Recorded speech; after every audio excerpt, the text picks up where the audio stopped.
CNE game from Toronto, where the Argonauts are hoping the excitement in and around BMO Field helps them snap their 3-game slide. Speaking of slides, the panel, you knew we had to get in on the festivities, and look who came up victorious. They gave you the fastest slide, Kate. Oh, that was winning fair and square. Cheater. Fair and square, Milt. Take that.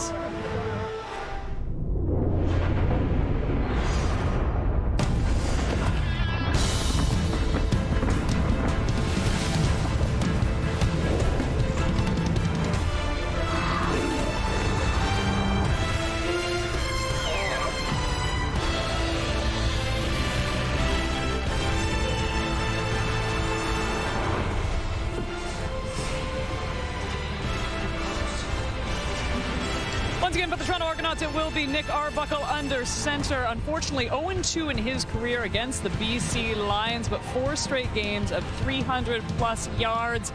We'll see what he does tonight. Now, unfortunately, on the other side for the Argonauts, Nathan Rourke has been playing absolutely fantastic as of late. Nearly 400 passing yards in his last game and 4 TDs as the BC Lions look to be on the way up. Hi, everyone, and welcome to Toronto. What a place to be on Saturday, the first game of our doubleheader. Enoch Mwamba, Dave Naylor, Milt Stegall as we get set for the Toronto Argonauts and the BC Lions. And look, Milt, it is all fun and games. Yes. And hopefully for the Toronto Argos today, it's all fun and games, but this is a tough test. This is very tough, and Nathan Rourke is going to control the outcome of this game. We know he can score points. We know the Argos can score points. But if the Argos can somehow slow down Nathan Rourke, they have a great opportunity to win this game. I know there's some Captain Obvious stuff, but the Argo offense cannot try to go out there and go blow for blow for Nathan Rourke. They got to slow him down, and I think they have enough in their offense where they can win this game.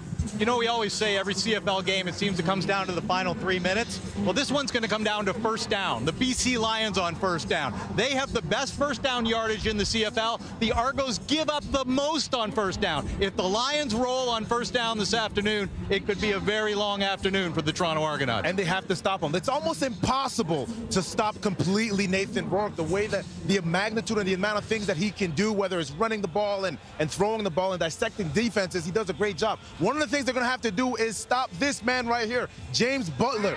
It's already going to be a tough task to stop Nathan Rourke. The one thing you can't do to make a tough task even tougher, make him two-dimensional. So stop James Butler. What is that, Kate? And normally I'm not one for stuffed animals, but you see, we were in the CNE, and I won every game. You didn't win everything, Every single game. They gave it to you, Kate. They gave it to you. We have video evidence. Look at this. Who wins this one? There was a camera following us? The entire time, Enoch. Winner. I want a bat. And let's go to the whack-a-mole. Guess who won? We're perfect gentlemen.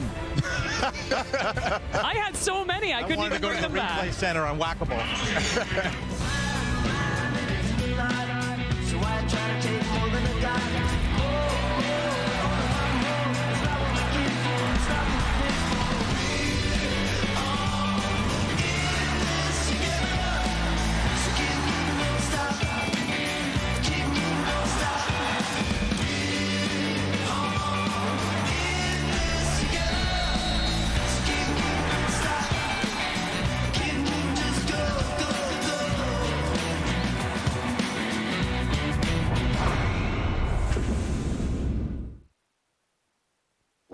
Watala of Kamloops, BC. This is your chance to win big thanks to Save On Foods' $1 million touchdown win. If the kickoff is returned for a touchdown, you could win groceries for a year. If 2 kickoffs are returned for touchdowns, you could win $1 million. Good luck, Teresa. Let's get you to Rod Smith and Paul LaPolice. Thank you, Kate. It is the only exhibition game that counts in the standings. Welcome to the BMO Field on the grounds of the CNE. As fans flock in, Lapo and I didn't get our chance to get on the Ferris wheel. Maybe afterwards. It's a good crowd here. They're expecting the biggest crowd for an Argo game since 2018 with everyone flocking to the X. Welcome, everybody. And thanks again for joining us. One of the attractions, Lapo, has to be that BC Lions offense. Not only Nathan Rourke, or Keon Hatcher, the league's leading receiver, but their leading rusher, James Butler. James Butler is leading the Canadian Football League in rushing yards. I expect him to get many touches this game, facing this worst Argonaut defense against the run. Andrew Chatfield, one of the bright spots for this Argo. He's tied for second in the CFL with 6 sacks this season. He's been a force on the outside. Brian Dinwiddie in his 5th season as Argo's head coach. This one easily the toughest, coming off their 3rd straight loss at Edmonton last week. And Buck Pierce's Lions, they're trending the other way with back-to-back wins over 2 other Eastern teams, Hamilton and the Montreal Alouettes last week in Vancouver. There's Janarian Grant. The Argos won the toss. They won the right to take the ball first. They will, as Grant standing back there for the kick return to Jake Herslow. The other returner back, and he finds some room. Jake Herslow, good running with the football, and gives the Argos and Nick Arbuckle a good place to start here in this game at the X. A boundary return here for Jake. Does an excellent job starting up inside, then bouncing it back outside, breaking 1 tackle, getting big yardage up around the sideline, puts the ball to 55. Huge start for the Argos, help them in their offense. As mentioned, lost their 3rd straight last week at Commonwealth, 28-20 to the Edmonton Elks, sitting with a record of 2-8 coming into this game. It's not over, but they got a lot of work to do in the second half of this season. Here's Arbuckle, second leading passer in the CFL behind Bo Levi Mitchell, completes his first one too, and a first down. Tavares Daniels. Arbuckle's really good. The big story for tonight is what's going to happen with, you saw Tavares Daniels just get that first catch. You know, how do they overcome the loss of Coxie, the biggest big play receiver in the Canadian Football League right now from a yardage standpoint, 30-plus plays. So they've got to make sure it can't be about big plays. Stay on the field, keep BC Lions off the field, and get some drives for touchdowns. Good start into the Lions zone. The handoff in the first carry for Deontay McMahon, who has a pickup inside the BC 40. A look at that Argos starting offense. Brandon Kemp gets his 2nd start with the Argos, being signed just a couple of weeks ago. He's played 13 games over 13 seasons. I just talked about it. Tavares Daniels, he's got to show up and make some plays, give Nick Arbuckle somebody who can push the ball downfield to, take a couple of shot plays. McMahon only 129 yards rushing with the Argos. He missed 3 games with injury. The leading rusher in the Argos is Nick Arbuckle coming in. Their quarterback on the second down, and he jumps it off to David Ungerer. Easy first down to the 25, and that picked up by David Ungerer. Very consistent receiver, Ungerer. Very consistent by Nick Arbuckle here, looking for the downfield throws. And again, the strength of Nick Arbuckle is when he doesn't see anything downfield, he's going to hit the underneath thrower. The underneath throw, Ungerer is going to catch it, get north-south for the first down. Always good things as everybody lifts the defense, take the underneath throws. Ungerer had a good game last week in Edmonton, including 1 big play in the first half. 4 catches, 96 yards. First down, handing off. No, dumping it off now to McMahon after the fake to him as he cuts it back. Good work after the catch by Deontay McMahon. Another first down as they work it down close to the Lions' 10. Little pressure and a misdirection. You fake a reverse so you can get the ball out to your tailback in space. And look at this, he's making people miss. Makes bets miss. Just talented players, ball in space, what you want to do. McMahon, very difficult to bring down. Nice play design on 1st and 10. Argos looking for another good start on this field. 2 weeks ago, they had a 22-1 lead on Ottawa after 1 quarter, but couldn't hang on to that lead. Little toss on the sweep and cutting it back because Janarian Grant has nowhere to run. Lions did a great job on that, including the ex-Argo Dwayne Hendricks coming into the Toronto backfield. Matthew Betts, leader of this D-line group, 21 defensive tackles, 3 sacks this season.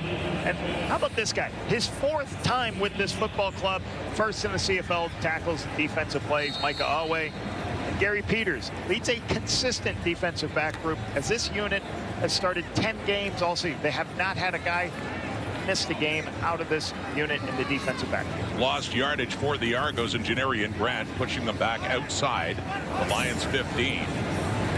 On the second down play, Arbuckle moving off, sliding to the left, and throws it. It is caught, but it's caught in the Argos sideline.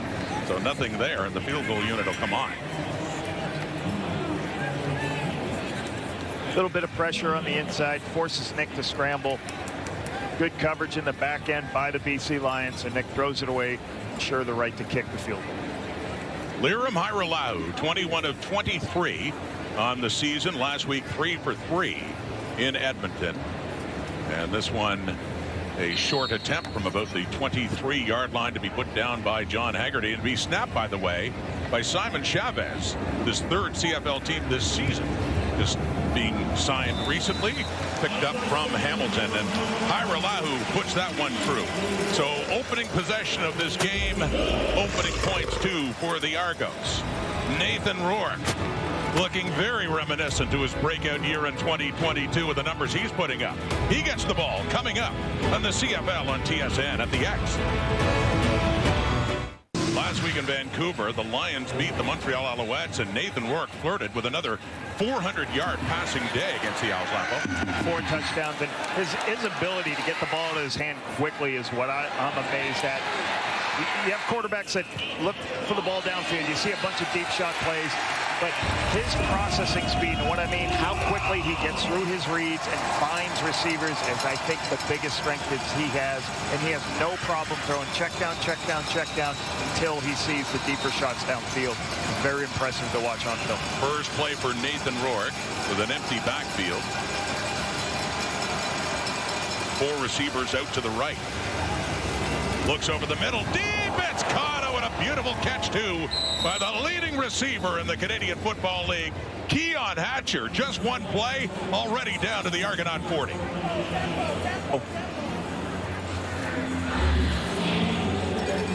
Fourth receiver to the field. It's going to bounce right into the middle. This is a middle open defense. Nobody in the middle of the field.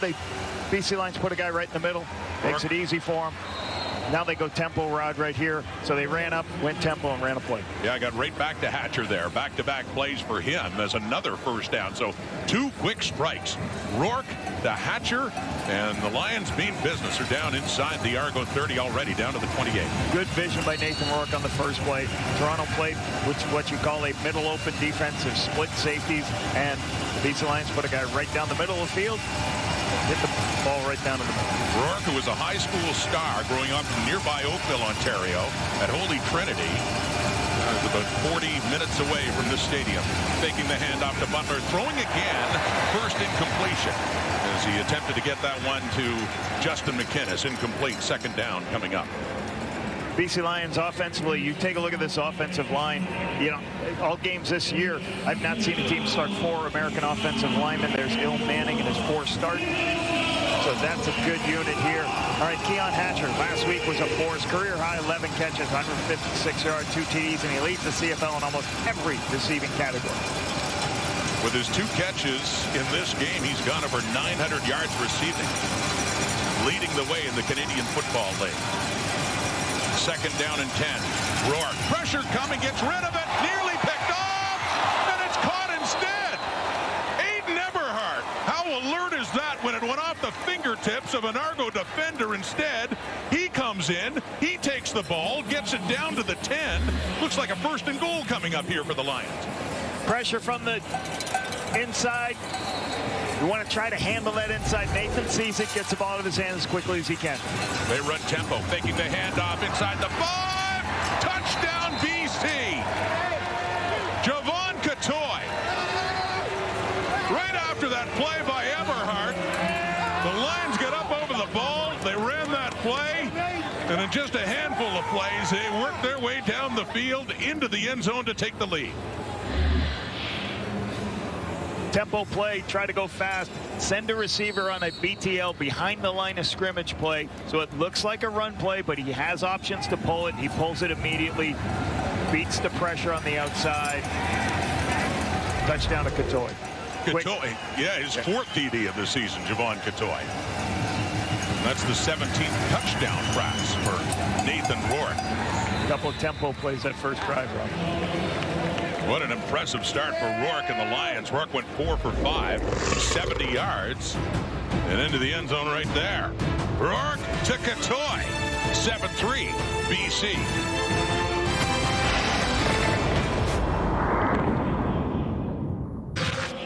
5 plays, 70 yards, only a minute 54. 30-yard gain right off the bat to Keon Hatcher. The middle of the field wide open. A couple of tempo plays to keep the Argos off balance.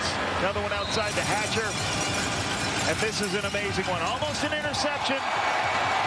Eberhardt's right around there to make the catch. A little bit tempo again. Katoy gets into the end zone. Great start for the BC Lions offense. Yeah, kudos obviously to Rourke in the offense, but Aiden Eberhardt for that play, which led to that. Javon Katoy and his touchdown catch. It's given BC the lead. So Janarian Grant has it down at the 20 and heading off to the right. And coverage good there. Jackson Finlay went to school at Western Ontario, coming in, making the tackle on special teams. Nick Arbuckle, 4 for 5 in this game for 35 yards. Here's what he did last week in Edmonton. Now, bear in mind, mentioned Lapo, he's the second leading passer in yardage in the Canadian Football League. Yeah, done a good job this season, keeping up. They haven't been able to run the ball very well. We'll talk about that, but he has been putting the ball up a ton. Got a good control. He's got the most interceptions in the Canadian Football League with 10, but he has provided a spark for this Argonauts offense. Well, like Rourke in his last game, flirting with 400 yards passing, over 3,000 on the season behind only Bo Levi Mitchell of the Ticats. 1st and 10, Toronto with the 36, down by 4. Taking the handoff off to Kevin Mittal. Coming in to make a good defensive play there is Christophe Beaulieu, the safety, coming in and making the tackle there on Mittal. Nick tries to get things going. You can see here 3,000 yards. They've been a team that's thrown the ball first, not tried to run the football. Completion percentage is an all-time high for Nick. 17 touchdowns, and as I said before, most interceptions, tied for most in the CFL with Zach Collaros. But good rhythm from him week in and week out, staying on the field, great first downs. It was the Laval connection with Beaulieu tackling Mittal there and knocking down Arbuckle. The sack for the Lions, and no chance at all for Nick Arbuckle there with the pressure coming in for BC. Have another look at this one. With pressure off the edge from Patrice Rene, you'll see Matthew Betts blitz inside, or he'll end up rushing inside. He beats the left guard, Sage Dockstader, and is able to get in there. Patrice Rene is also coming in. You got to hold up, give him more opportunities. You got to hold up on the inside player. Can't get beat inside like that. Hard opportunity for the quarterback's not going to have any time, Rod, to be able to throw the ball and get beat inside. So Deontay Williams-Lapo does get the sack in his first year with BC. Started his career with Saskatchewan. John Haggerty to punt. Lions got some pressure on him, but he does get it away. It's Seven McGee on the return after a 57-yard punt. McGee getting it up to the BC 32. Let's go to the X, shall we? Many have today, and a nice overcast day here in Toronto. We'll be back. 3 big offensive starts for the BC Lions. These numbers updated, by the way, with Nathan Rourke 3rd in passing. And then you got the leaders in receiving and in rushing, Lapo, with Keon Hatcher and James Butler. Yeah, it's kind of a pick your poison with this offensive unit. And this is very hard when an offensive unit is rolling all cylinders. You had tempo into this. Last week, they had 391 yards on first down. Crazy number. Second time they had the ball. Last time they quickly went down for a touchdown. And there is the handoff to James Butler, getting a touch for the first time, and picks up about 4 yards with a second down coming up against that Argo defense. Ricky Correa draws his first start, defensive tackle, first year from California. Big body, 325 pounds, trying to stop the run, helping stop the run. Wynton McManus, great middle linebacker, leader of this defense. And Delonte Hood, first start, big, fast, 425 yards, has an amazing journey to the Canadian Football League we'll talk about later. Second down. At a shotgun, Rourke over the middle. It is caught and trying to push through for a first down. Very close. Furthest advancement had to get past the 42, and it looks like it may be enough here for BC, given this spot. See what this penalty Major foul, is. roughing the passer. Montreal number 91. Well, doesn't matter. Toronto number 91. 15 yards out of the end of play. Automatic first down. Tim Croker working his 300th CFL game. Congratulations to Tim. Started back in 2006, graduate of Saskatoon football. Another look at this roughing the passer call. Looks like at the end whether Chatfield made contact to the head on this roughing pass. Pressure from the Argos on that second down, trying to slow down Nathan Rourke and company. Good pass underneath.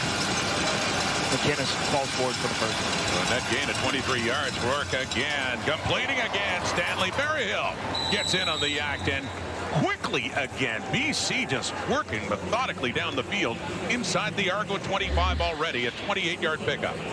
You bend into the middle of the field when you have split safeties. Find the space in between, widen the Will linebacker and the Mike linebacker, and throw behind the window. Too much space in this zone for Berryhill and Nathan Rourke. Already Rourke 6 for 7. He's already passed for over 100 yards in this game. There's still over 5 minutes left in the first quarter.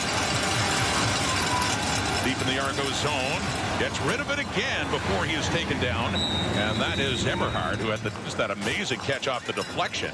All things considered, down at the Argo 10 in their first drive. That gets them a little bit closer, second and short. This is one of the things I really see from Nathan. You even have quarterbacks who are downfield guys to underneath guys' throws. He's always looking for the underneath throws. Like the ball comes out of his hands so quickly. He's looking, hey, do I got to check down? I'm going to take that check down, put me in second and short. The processing speed, Nathan Rourke, is what makes this O-line play better, what these quarterbacks and these receivers play better too. Looking very sharp right now. Second and short. Butler again. First down and more. James Butler working it down towards the goal line for the BC Lions. Butler.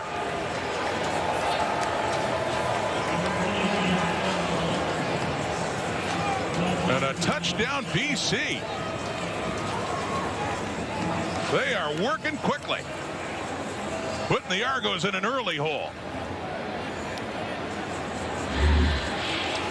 Watch the block by Corey Woodruff. He's going to create a seam, and Wynton McManus is going to get a chance, but Butler makes a miss as he gets through there. But there's the seam that's created by the left side of the offensive line. Butler does the rest, makes McManus miss.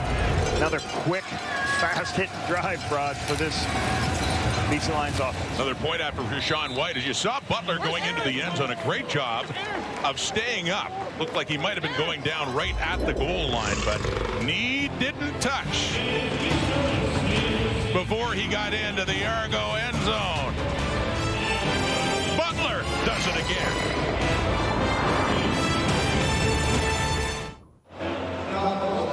James Butler, Lapo, picks up another rushing touchdown to cap up another quick drive by BC. Yeah, a stunning play at the line of scrimmage. Really good push. A little bit of a double team right there on Lanier to create that little seam for Butler to get inside. Offensive line working really well. Butler making people miss. And Nathan Rourke, completion, quick passes, get the ball downfield for easy touchdown. Yeah, his 7th rushing touchdown, his 8th touchdown overall for James Butler. Leading the way in the CFL on the ground, having quite a year. And by the way, another 5-play drive. That covered 78 yards. Back-to-back 5-play touchdown drives for the BC Lions, who are really jumping on the Argos early in this one as Carl Meyer gets set to kick it off. They have a 14-3 lead. 2 possessions, 2 TDs, still 4 minutes to go until quarter time. Meyer sends it Janarian Grant's way down around the 20 of Toronto. They need something big to happen. The Argos do at this point in time. And Grant, while he's been known to make it happen, good coverage again on the special teams by the BC Lions. How about James Butler? Let's get more from Matthew Shinetti. Before he came back to the BC Lions, James Butler was thinking of going into tech sales. It seems incredible now, given the fact that he is the CFL's leading rusher and rushing as hard as he is. And I asked him about that pregame, and he certainly brought up the Hamilton Tiger Cats, but not only some of their feedback last year when he was in Hamilton, but also earlier this week when he was speaking with the media. Butler was asked, being a smart back, maybe not an explosive back, how did he see his game unfolding this season? And he stopped and said, "You don't think I'm an explosive back, eh?" those little comments is what James Butler and what is feeding this hard running so far this season. It's not that he's sensitive, it's just feeding him because he knows that he can execute. Being back in BC and comfortable in this offense has allowed him to kind of hone in and be the leading rusher blocker. And Matthew, it shows, it certainly does. You see that pass attempt by Arbuckle, but it was caught out of bounds. But we talked to Butler a few weeks ago before the Ticats games, and they were back-to-back. And, you know, he was being diplomatic about it, about playing his old team, but you could tell, and he finally did admit, a fire really burned the way things ended with the Ticats, and it certainly showed in his performance against Hamilton as well. And I know, I know the organization, the BC Lions, said, we want this guy back. He fits what we want to do offensively, and Buck Pierce's system fits well for a tailback who's talented. 2nd and 10, more heat on Arbuckle. Tries to set, he completes it too. That one, David Unger catches it. That is a catch and a first down up around the 47 of Toronto. Nick Arbuckle sees he's got the intelligence. The pass protection's good. Can't find anybody downfield. So then what does he do? He just kind of waits, moves, climbs the pocket a little bit, works to throw this wide side of the field to David Unger. You watch the attention to his ability to keep 1 foot in bounds is amazing. So 2 catches for 27 yards in this game for David Unger. 1 foot in the bound. You only have to have 1 foot in bounds. This is a drill you do with your receivers once a week where you're catching it at the sideline. So really good having that right foot down. Great concentration. After a gain of 14 just inside the Lions zone, Deontay McMahon. They didn't need much, needed about a... See where they spot this now. What's really important here for the Toronto Argonauts, and obviously we know they're down 14-3, but the biggest thing this offense has to do, they have to sustain a drive and keep the BC Lions off the field. Because the BC Lions are going tempo, get first downs on first down. They got to hold on to this ball, get the Toronto Argonauts defense on the sideline for a little bit of a breather and a break. So that is a 1st and 10 now. Lions 53. Here's Arbuckle moving around again, completes that off to the sideline to Vital. Shy of a first down, getting it down around the 45 of BC. Another catch for Kevin Vital. You can see him look this way, then scramble. And that's what the BC Lions defense is doing very good to start the game. Can't find his primary, can't find his next throw. Now I got to scramble. This is the 3rd time I've seen BC Lions pass coverage put Nick Arbuckle's offensive line in a difficult situation where he's holding the football. So good execution by the BC Lions defense, not letting him get to his first read. 2nd and a little more than 2 now for the Argos in a 14-3 hole. And again to McMahon pushing to get that first down yardage and to get it just down inside the 43 of BC, as he looks to be slow to get up.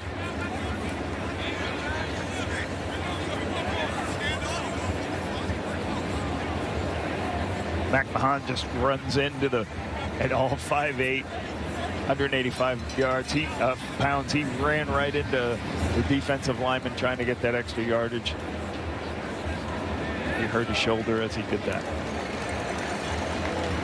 Kamasi Lalile in on that and coming off. Another look at the Argos trying to get a rushing game going, Lapo. Yeah, and you can see like him just coming in here and he's like, all right, I got to get this extra yardage. As the D-line starts to close on him. Great physicality by the run. They have not run the ball, as mentioned, at all this year really well. And that compares to last year when they had Kadeem Carey and Daniel Adeboboye along with McMahon and had a terrific running game. But you look at the difference from 24, Lapo. What a stark change in where they rank now in running the football. And that comes with changes in your offensive line. You have major changes, a number of players out. Ryan Hunter's not is on the 6-game list, so you've got some changes there. And then I was amazed when you look at these stats that Nick Arbuckle's the lead, as you already said off the top, that Nick Arbuckle's the leading running back on the football team. So they've got to find a way to just do something so it's not throw, because you can't put your O-line in a position where it's pass 100% of the time. Yeah, it's been tough for Ryan Dinwiddie, all that change up front, and the injury to George Moore at left tackle with Brandon Kemp getting his 2nd start on the left side, and newcomer Sage Dockstader at guard, and John Boss in his first year at right tackle, and Anthony Vandell, 58 at a Sherbrooke in his second year. Peter Nicastro, the veteran on that offensive line, in his fourth year out of the University of Calgary. And that's why it's so important when you talk about, like, I can recall working years ago with a coach who loved to throw the football, and he kept throwing the football, and then he would, there's Ryan, is that Ryan Hunter? That's Ryan Hunter there, there's Ryan Hunter right there. And the coach would say, hey, geez, our offensive line's not picking things up very well. Well, like, well, when you throw it 9 times straight, you have to do other things to help your offensive line. So that's what they have to keep trying to do this, make sure that they give an opportunity. I know it's frustrating at times, but you still have to try to have some balance. Well, this certainly won't help with their feature running back, Deontay McMahon, trying to add to those running totals. He gets the first down, but he limps off the field. Now it's Spencer Brown, recently acquired by Toronto, in the backfield next to Arbuckle. Looks to throw again to the right, and that is caught by Mittal, who stays in bounds. It looks like he has another Toronto first down.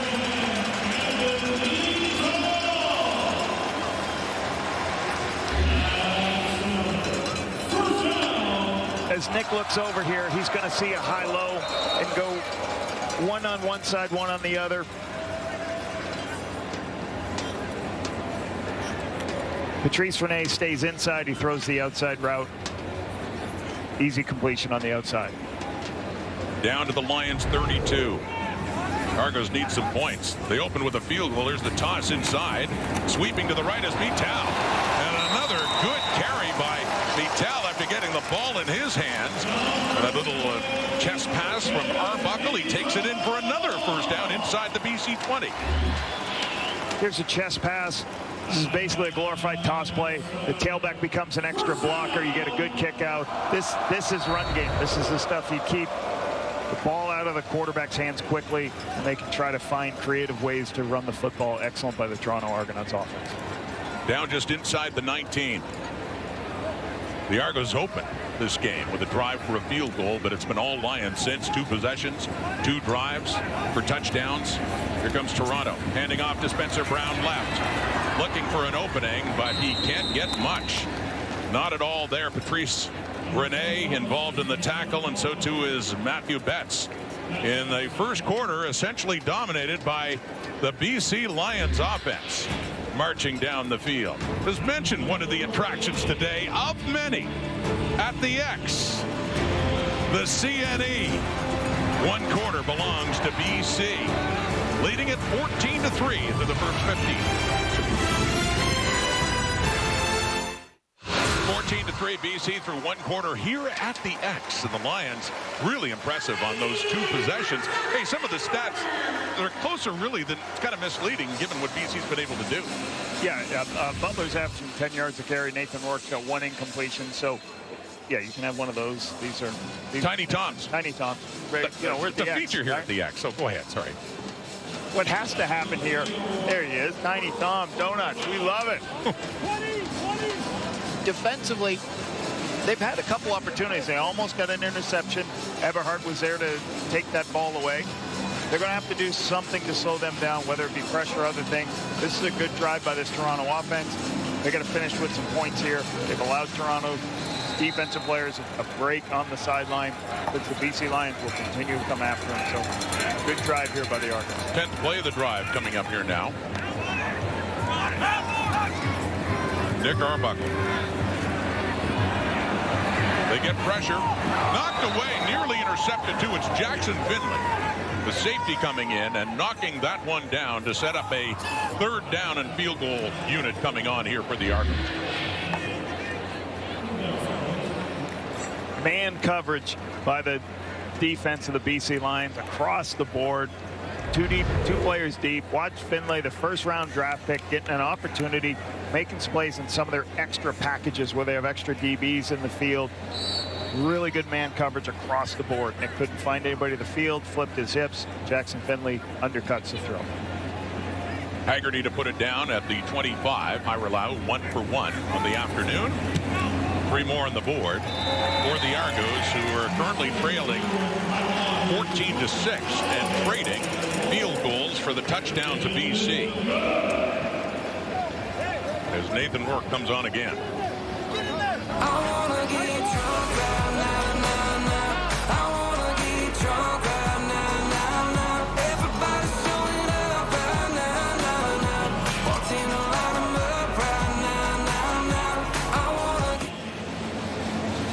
day at the X. Do you think Milt Steele would mind that I was eating his donuts there at Tiny Tom's? I don't know if he keeps count in the bag. I'll have to get him later. I think he's happy you're having it. When did Milton last touch a donut? One of the traditions here at the CNE. Here we are, second quarter, BC. Third possession, and that play is going nowhere. Benji Franklin and Darius Pratt. His first year with the Argos in on that play. When you have a team that moves the ball so well offensively, and you have a quarterback who executes second down so well to get first downs, you're going to see a lot of different things. And that's what you're facing as a defensive coordinator and Kevin Ivan against Buck Pearson and his system, because they get a lot of first downs. So you just saw that. That was a misdirection speed sweep. They've gone tempo. They've gone empty, which is nobody in the backfield. And they've done so many different things because they're getting a lot of first downs. So that's what's very difficult when you got a team that's moving the ball so well. Loss by Stanley Berryhill of 4 yards in that play. Rourke throwing, got deflected, a high throw, and would have been another opportunity for the Argo defense. But as it stands, they'll certainly take it because that's a 2-and-out by BC. Their first, of course, after scoring touchdowns in their first quarter possession. Middle of field. You see Sluka right there on the digs on the underneath. Ball's a little bit high up in the air. Can't get it to Hatcher. A good stop by. It starts with the negative yardage play to force second and extra. Good stop by the Toronto Argonauts defense.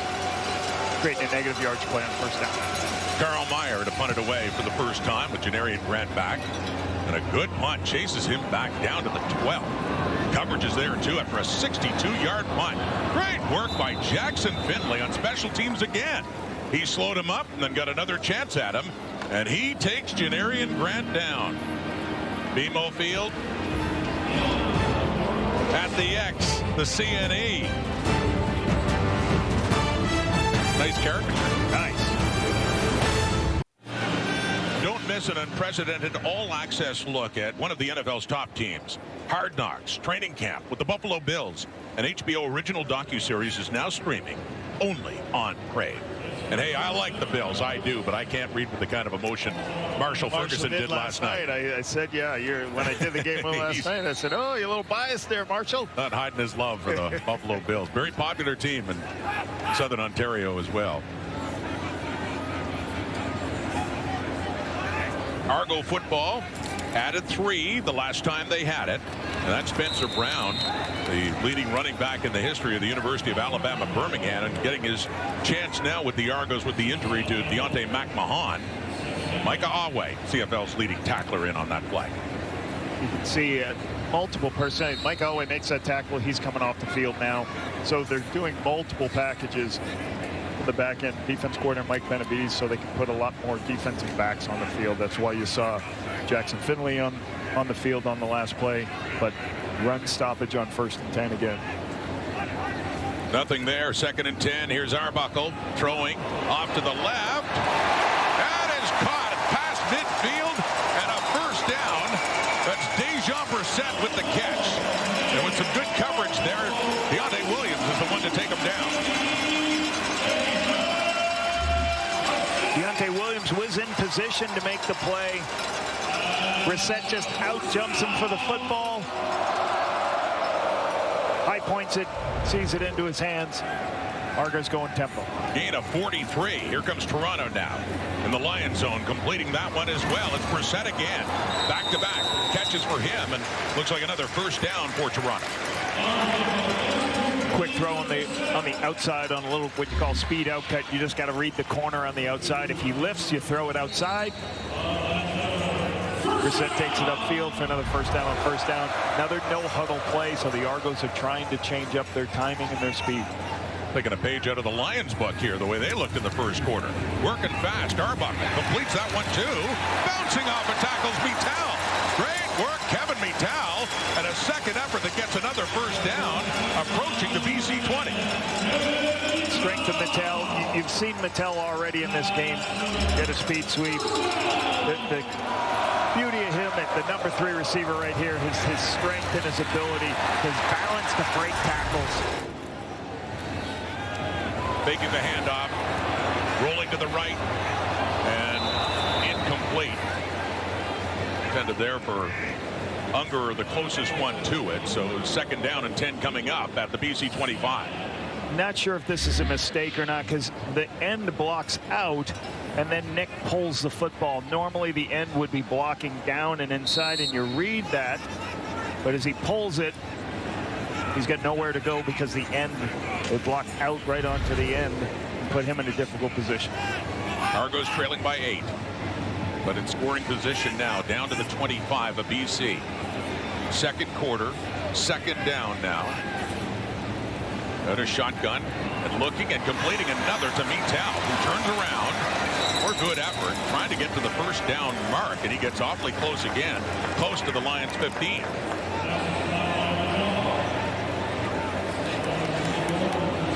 It's like 3rd and inches here. As the underneath coverage works away to the wide side of the field, Mital's inside, throw it inside out, throw the inside receiver before anything else can happen. They quickly get up over the ball again and go short yardage to pick up that 1st down. You can see 3 different players coming in for the BC Lions, so there is a defensively, so there is a lot of substitution between 1st down and 2nd down going on here. Down to the 14. That's Spencer Brown again, cutting back.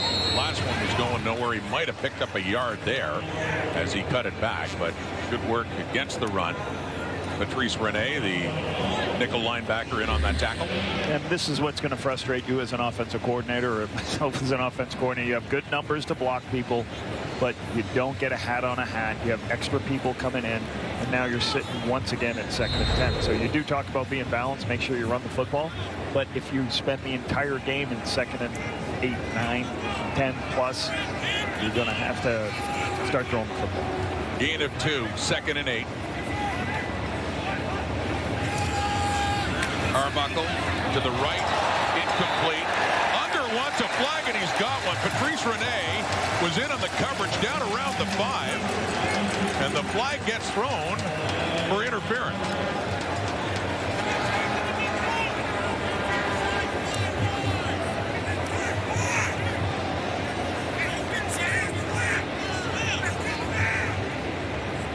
Patrice Rene gets called. Unger is going to come out of the backfield, and he's going to start to run this way, and then Patrice Rene's in a chase position, but then he breaks across. This is called an angle route. When Unger breaks back across his face, he holds up. That's going to be a penalty every time. So the Toronto Argonauts trying to release pass Unger. Interference. BC number 24. It's an automatic 1st down. They're releasing Unger out of the backfield, and that's great because it puts Patrice Rene in a difficult position to trying to cover this. This is actually, I think, a choice route out of the backfield with the slot. So now he's in a one-on-one situation. You're always trying to break back inside to the middle of the field. Rene gets the hold. And then put the ball down at the 6. It's a 1st and goal coming up here for Toronto. 10th play of the drive. So the Argos chipping back. The way BC started this game so explosively. A little discussion with Tim Croker for the Lions head coach Buck Pierce. But the Argos, their best shot yet at getting into the end zone after a couple of field goals. Perhaps an opportunity to tie this game on this drive. Patrice Rene is in here talking about he didn't hold. I'm not really sure if I agree with that. He's trying to look for. Challenge flag thrown there by Buck Pierce. BC is challenging the previous play for pass interference. The play will be reviewed. Okay. As Rene continues to plead his case, let's have another look at what happened between him and Unger. So this is a good call when you have man coverage. You put your athletic receiver, you put him in the backfield, and then he can run out and now try to have an option to go in, out, upfield, and that's what he's doing. Starts to show that I'm going out, and then he breaks inside. I guess Patrice Rene is trying to say I just put my hand on him and he fell down, that it wasn't my fault. Well, that's the thing. Was this contact strong enough to cause Unger to lose his balance? I think that's Rene's argument here. Was that enough, or did Unger fall largely on his own? I don't think this would be overturned. Clearly contact from Renee's right hand. Replay center has a look.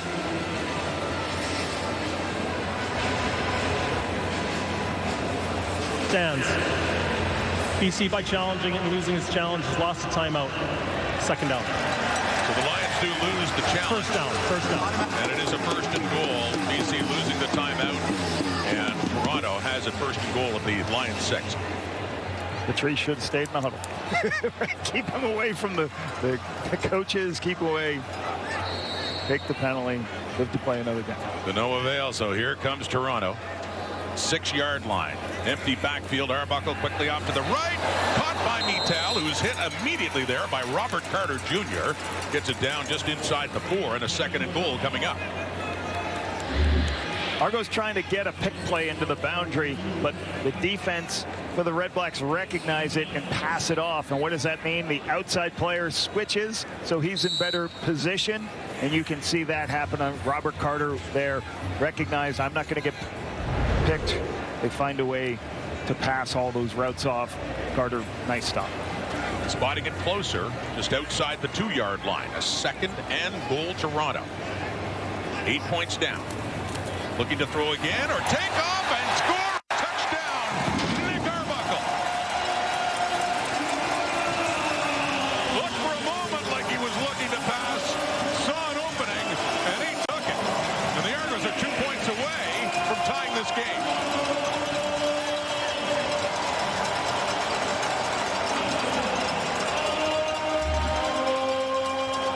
Quarterback draw. So what happens is you read this player. He leaves. You have numbers to run the quarterback draw. So this is a quarterback draw. Nick sees the linebacker leave. Nobody in the middle of the field. So it's a RPO with a quarterback draw with a swing screen. Good execution. Great call down here. Quarterback runs are excellent this side of the field. Second rushing touchdown for Nick Arbuckle this season. Of course, they'll go for 2 to tie the score. And it's Spencer Brown getting into the end zone. 2 more points for the Argos. And Brown making an impact with his new team. And Toronto was down. They've come back with 11 unanswered points. Halfway through the second quarter, we get a tie ball game thanks to this. Nick Arbuckle taking it in.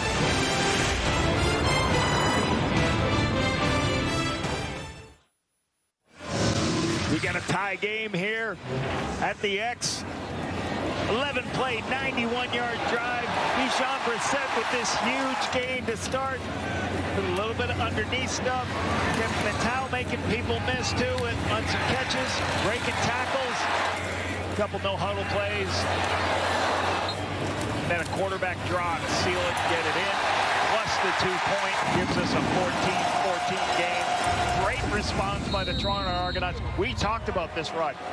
You got to slow down the BC Lions offense. How do you do it? Stay on the field. 11-play drive, 5 minutes off the clock. They did a great job of that, Lapo. It seems like an eternity since we've seen Nathan Rourke, who's 8 for 10 for over 100 yards passing. But yeah, he's been on the sideline for a long time. Getting ready to come on again now. Seven McGee on the return. The spin gets it up to around the 34. So the damage done in the first quarter with 2 touchdown drives for Nathan Rourke. But yeah, it's been a while. Different game now too, all even at 14. Rourke was injured back in the second game for BC. 7 weeks ago, he came back, and look at his numbers since, averaging over 350 yards passing, Lapo, per game since coming back. Part of that's got to be, he comes back after the injury, but he's got more time in Buck Pierce's system. And the other thing, Buck Pierce, a new play caller for Nathan, so trying to figure out what he's good at and understand. Nathan is a sponge talking to Buck. He loves the game, talking football, going through his reads. So just giving him opportunities to work together is real important. And coming back to the football is Justin McInnes. Another completion for Nathan Rourke, and a first down for BC up around their own 49. CFL play, get a waggle, run a player underneath. You read this player. If he runs under, you have a one-on-one. Go ahead and roll it, guys. As the corner runs underneath, you throw the ball to the wide side of the field. See, there's nobody out there. Too much field to cover for the field halfback. Great located throw. Easy first down. From the 49 now. And handing off to James Butler. He is a touchdown in this game. Capped off their second drive back in the first quarter, and he works it way up for about 5 yards. Second down coming up for BC.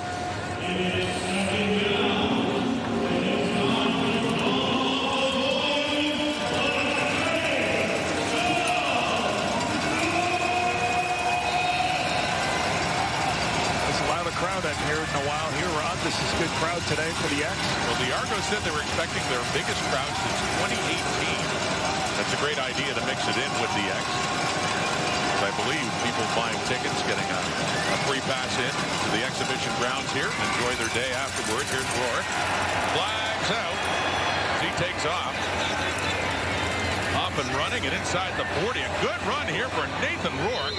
It's Cameron Judge tracking him down, finally taking him out inside the Argo 25. As mentioned, flags were thrown as he dropped back. Procedure, no end. BC. 5-yard penalty. Still second down. Negates a 27-yard run by Nathan Rourke because of no end, the procedure call, and that all comes back. We're getting multiple of these procedure calls the last couple of weeks, and they understand on the field, like the 5 offensive linemen, they have to be covered by 2 eligible receivers, one on each side of the football. If you don't have that, you're going to draw the penalty. So they didn't have a wide receiver on the end of the line of scrimmage. See the frustration from Buck Pierce there.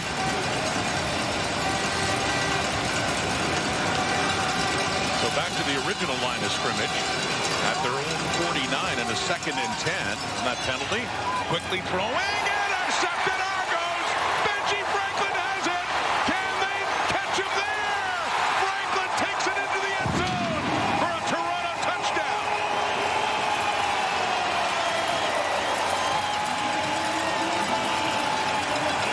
Nathan Rourke is picked. Benji Franklin gets 6. This is film study. Benji Franklin knowing what's coming. He sits on the route and then undercuts it and makes the play. And he's got great hands to the football to make the catch. Catches it in stride, runs it back for the touchdown. It's exactly what you need for your defense. BC Lions, a lot of takeaways this season. A lot of takeaways, have turned the ball over a ton this season, and that's the type of takeaways they need for the Argos on defense. 7th interception of the season thrown by Nathan Rourke. And that's the 3rd interception of the year for Benji Franklin, who certainly has a flair for it. His own exhibition of coverage. Taking that ball and taking it in, and Liremai Lau with a point after 2. So the BC Lions, who at one point led 14-3 and looked briefly unstoppable, see this game tilt drastically the other way with the Argos in front. Both are going vertical. He's going to come underneath, but Benji Franklin must have known this because he's backing up, but he's really not going to see him watching the whole time. Sometimes these corners, they're going to be backpedaling, but they're really watching the quarterback's eyes. He was watching Nathan Rourke's eyes the whole time. Nathan Rourke doesn't see it. There's the pick 6. BC Lions 25 giveaways this season. That's their 25th, 8th in the Canadian Football League. That's how Toronto gets back into this football game, by taking the football away from this high-powered offense that tends to turn the ball over. Remember the great playoff Benji Franklin had last year on this field against Ottawa in the East semifinal. Had an interception for a touchdown, and then early in Montreal in the Eastern final had another pick 6, and he came up with one as well. An interception in the Grey Cup of Zach Collaros. Memorable playoffs. Not a memorable season for the Argos collectively, but it's a big one today when they desperately need a win, and now they lead it by 7. 18 unanswered points for Toronto with Ira Lau to kick it off, and suddenly it's the Lions in this first half in a hole. 7 McGee at the 12. Good return here for 7 McGee. At midfield, McGee is still going, and finally tripped up down around the 35 of the Argos by Brian Haralamana. Yeah, 7 was looking for 6 of his own, but no, still, Rourke got back on in great shape for the Lions offense. 7 takes it vertically up the field, bounces in, and then just gets a nice move to the outside. Good blocking. vertical press, make the kicker miss. Excellent play by 7 McGee. Perfect name, Rock. And number 77. The youngest of 7 kids. Youngest of 7 kids. And you have that many kids, you're 7. With 6 sisters, I believe. 7 McGee. Longest return of the season, 61 yards for BC. See if they can cash in on that and turn the momentum back in their favor. That big return should certainly help back in the ground to James Butler on that first down play. Do you think if 7 McGee was a punter, he'd be called 3 McGee? Or a kicker, you mean? Yeah. Kicker, punter? Yeah. Punter would be single McGee. It would be single, yeah. He'd won. He's been asked many times about that name given to him, 7 McGee.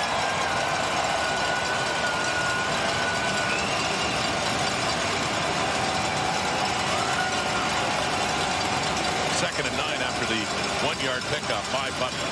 O'Rourke kind of settled down, knocked away though. And this Argo defense is really standing up. On that, it's Anthony Lanier who knocked it down, and then taking it all the way back is Hood, who gets tackled. We saw flags out earlier, Eberhard making the tackle on Hood, but it was Anthony Lanier getting his hands up on that Nathan Rourke pass. Take a look at what this flag is. I think it's Andrew Chatfield. I think he pushed Nathan Rourke after the pass. Take a look right. Major foul right there. Passer. Toronto number 94. 15-yard penalty. Automatic first down. Inside move on the spin. Yeah, you just can't do that. Like, you just, as you're landing, you should just grab on and hold. Just get a piece of him and hold on to him. You just can't. He looks frustrated that he didn't get home. He's going to take a hit. Difficult penalty for Chatfield to take. Well, that deflection at the line by Lanier, all for naught now for the Argos. BC gets the penalty yardage down to the Toronto 20, and a first down coming up here for the Lions. Chatfield, their sacks leader, but taking a penalty there, and Greg Marshall having a little discussion with him about that. Defensive line coach Greg Marshall actually was the first to bring up Chatfield to come over to the Argos, as when he was named the D-line coach and he saw a lot of free agent defensive linemen going. Greg says, hey, this young kid in Ottawa is pretty good. Andrew Chatfield, good signing. Very good signing for the Argos last year. Lions down 7. Trying to get momentum back to fake the Butler. The throw, it is caught by Katoy. Hops into the end zone for the BC touchdown. And another one for big Javon Katoy. Great work after the catch as well to elude the tackle and tiptoe into the end zone. Understanding what to do. I'm going to show you what happens here. The end's going to crash, but the linebacker's going to do what's called gap exchange. He's going to try to slow up the quarterback. But watch Nathan Rourke, how quickly he knows, I got to get the ball out of my hands. Gets it to Katoy with plenty of time for Katoy to make people miss. Nice acrobatics around the sideline by Katoy. But I love the throw, how quickly it happened from Nathan before the wraparound linebacker got to him. 3 plays, 36 yards after that great return by 7 McGee. And Javon Katoy has 2 catches, 30 yards. Those 2 catches for touchdowns. And you just can't get the penalty. You know, you have had him off the field. You get this penalty, and you just don't want to give this offense more opportunities. Well, Kate, the panel on site here at the X, enjoying the food, but they got to go to work soon. The Lions got back to work on offense. We got a tie ball game. 3-minute warning. 2:53 on the clock till halftime. Doesn't get much better than a tie football game. Coming up at the half, we give a little love to Benji Franklin, Javon Katoy, and the boys don't want to challenge me in any other events because I have so many stuffed animals that I won. Milton, look what I won. Look what I won, Milton. Nope. Nice. Kate 3-0 versus the panel. She needs other challenges. I guess if they're not up for it, you and I after this game, they have to head down. Take Furness on. They're around here too for part 2 of the doubleheader, by the way, and a big one, Saskatchewan and Calgary later for McMahon at TSN. Tie ball game, Janarian Grant works his way outside, trying to turn that corner, but coming in with a great tackle there on special teams is Deontay Williams. Great physicality by Deontay coming down, and that's the hard part. Sometimes when you go the wide side of the field looks really good always on kickoff returns until you start getting there because the cavalry's coming. There's so much space. They can run you down. Deontay Williams uses his speed, physicality to make the stop on Janarian Grant. The big return, 7 McGee helped set up BC's tying touchdown. 6 McGee. Yeah, McGee, 7. Didn't get his 6, but he helped set that up. And then with the conversion, set up 7 by 7. Taking the handoff to Brown and throwing that in tight coverage. Beaulieu coming in on Jake Herslow. Does get it across the 30 and picks up a couple of yards for the Argos. Second and no, they're saying incomplete. Excuse me. And it's a second down and 10 coming up. Christophe Beaulieu's had a really nice season. Second-year player out of Laval. 1 interception, 24 tackles. Close to the box. They kind of rotate him in certain areas where he's close to the box. Patrice Renee is another one that's had his 3rd start at the nickel spot. So a couple national players doing good things. Second and 10. Arbuckle with the pressure coming. He does manage to get rid of it, and he completes it to Jake Herslow, too. Good work by Arbuckle under all of that pressure for a first down as they get it up around the 48. And limping is Arbuckle after that play.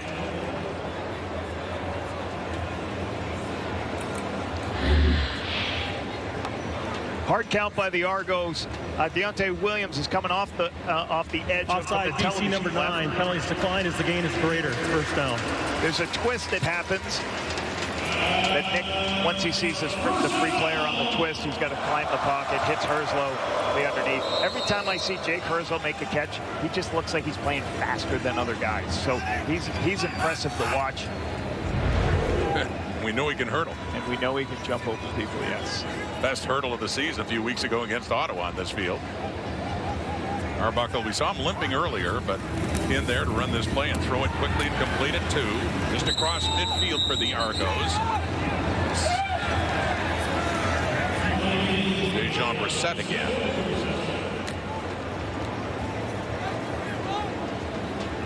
Nick's strength is seeing pictures before the ball snapped, throwing the ball out quickly, get a 7-yard gain.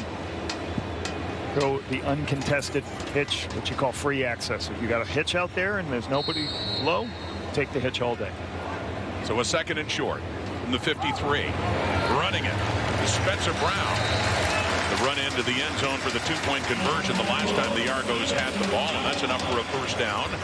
Approaching the Lions 45, down around the 47 of BC. Or 47-yard line. And the Argos in a tie ball game before this half comes to an end. Looking for some more points.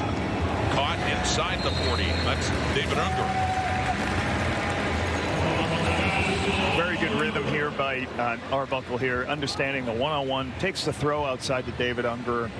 He's got a one-on-one matchup on the outside. You're talking to Nick early in the year. He had so much trust in David Unger, like from his preparation, from all the work they did together. They're in the meeting rooms talking all the time, and all the extra work they always did. He's really enjoyed playing with him, somebody that he trusts to be able to play any spot in their system. I'll tell you, too, Lapo, Nick Arbuckle continues to rack up the passing yardage. He's 17 of 22, 196 yards passing. He scored a touchdown on the ground. He's in there in short yardage now, too. Keeping it first down and more, and he just slides after getting it. And around the 32. So Arbuckle, an impressive display. And a good day for offense in this one between the Lions and Argos. Well, he's got a very good feel, and I think 2 things. I think Ryan Dimwitty has a good understanding what Nick's strengths are, and calls a good game for him. And Nick is a very intelligent quarterback. I spent time working with him in my time in Ottawa, understands systems and scheme, and I think they work well together, and Ryan's calling the things he does very well. Came into this game with more than 3,000 yards passing this season. And on this first down, he's off to the left, wide open. Herslow inside the 20.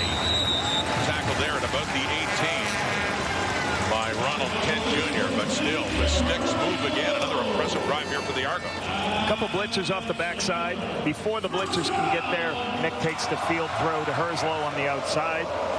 BC Lions trying to do a little bit of pressure. Voided an area. Herslow found the area, so did Nick. 1:14 in the clock until halftime. 21-21. Argos pressing to take the lead again. They were down 14-3 at one point, but then came storming back, including a pick six by Benji Franklin. Toss pass inside to Herslow on the sweep, and he spins and works his way down to the 15. Second down coming up. I'm going to show you what happens here. This is a misdirection run. Everybody's going this way, and you expect your defensive end to go that way. The ball's going to be thrown this way with everybody showing that direction. You can see here, you flip it on a chest pass. Well, we missed it, but we flip it on the chest pass and it goes the other way. Argos going tempo is not allowing me to do replays. They do not want me to show the wrong way run. You know, that's the consequence of a tempo offense. It's hard to get those replays in. Arbuckle try to kill the line. More Mittal. Touchdown. And another touchdown pass for Nick Arbuckle. We came into this game talking about protection, Ron. The protection's been better on this drive. Nick's had to scramble a little bit, but great protection here for this touchdown.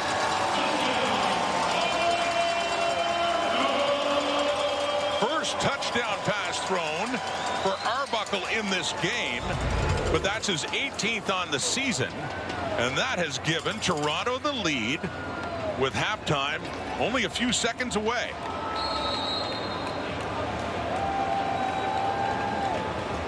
And the best thing about this drive, you know, 33 seconds left. You can still get points. This is a good, took time off the clock in the second quarter from the Lions. Ira Lahu. They had an 11-play touchdown drive before. That one 9 plays, 82 yards in 2 minutes and 10 seconds. Arbuckle to Mittal. You have one under, you have one over, and I believe there's one on a deep. I think it's the third route. And if you watch, the safety starts to go jump the underneath route. Once he jumps the underneath route, they've got nobody in the middle of the field. Nick's reading it deep to short. He's able to get that throw for the touchdown. Great drive by the Argonauts. Great protection on the last couple of plays. Kevin Mittal, who had a touchdown for the Argos in the Grey Cup last November in Vancouver, has his third touchdown catch of this season. He's in his second year out of Laval, and he was their first pick in the draft of 2024. Strong lower body, physical. You can see how much they like him by how many different ways they try to get Mittal the ball throughout the course of the game. Can anyone challenge Burness at the X? That's one of the questions that has to be dealt with at halftime with Enoch and Dave Naylor on the panel, along with Milt Stegall. Enjoying the festivities, enjoying the food, I'm sure. Like a full report of the fried chicken crunch ice cream sandwich. Diet version, of course. We got to get rid of these donuts. I'm almost trying to eat them while we're on the air. Halftime's coming up, my friend. Just seconds away. What a game we have. And it looked like the Lions were just going to take off on the double blue. Toronto's done a very good job since then, and they lead at 28-21. 27 ticks on the clock. The Lions starting at the 31, and see if Rourke can work them fast enough to give Sean White a chance to at least get 3 points on the board before they head to the dressing room. And you started after 2 series of this game. You thought this game was going to be over. And for some teams, especially when you're on the road, when you just get a big lead, some teams, it gets in their head, and they just kind of, they're not playing as hard. They're not doing the things they need to do, and all of a sudden, home team brings it right back, and that's what Toronto's done. And no such thought as well of trying to work it down for a field goal as Rourke just takes a knee. His numbers looking impressive as well, especially those 2 straight drives in the first quarter, 10 of 13, 144. Too many players. Toronto, 10-yard penalty, first down. Well, they took a knee, and they still are going to advance by penalty, the too many men against Toronto. But to the point you made, Lapo, earlier, the biggest defense that Toronto's had against Nathan Rourke declined and the clock will run. Is sustaining long drives, keeping them off the field.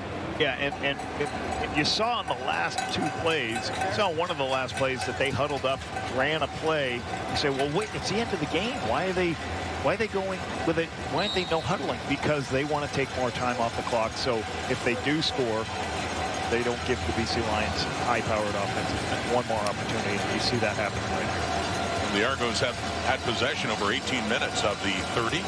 By the way, the Lions just declined that penalty. They just want to take a knee and regroup. after that great start at halftime. Rourke does it again. 4 seconds. Ticking down now. Let's run one more play. And we'll head to our panel. Great to have them on site. Great video. That's a great shot. With the X in the background. And lots to talk about in this game alone. Not to mention the one coming up after between the Riders and Stampeders for the top of the West. But how about Nick Arbuckle? Understandably, we hyped up Nathan Rourke and the way he's played, but great performance by Arbuckle in this first half. A lot of misdirection, a lot of good plays. Underneath throws, a couple of deep shots, but I think the receivers are playing great for him, making difficult catches. That one by Ungerer. Natal's made some nice plays himself. Arbuckle using his legs when he needs to get the out, and really good opportunities. And they got close, finished with touchdowns. Quarterback draw right there. He is competing with Nathan Rourke. Stride for stride, play for play. You see that one in Natal. So, hey, really good things. They got to keep this going. Defensively, they just can't. Don't forget, Rob, they took a penalty that led one of the touchdowns on defense. Chatfield got a penalty, so they're right in this game, obviously doing what they need to do with the lead, 28-21. Well, you look at his numbers, 20 of 25, so 80%, 229 yards. That touchdown pass late in the first half, and he has scored one on the ground as well, and that's a live look as he's still going over the tablet. And finally, we're waiting for him to head up and talk about this first half with Matthew Shinetti, but we got some details to go over before he even heads to the dressing room. Here we go, Matthew. Well, what details did you see? This game has been offense, offense, offense on your part. What were you and quarterback coach Mike Miller just talking about there?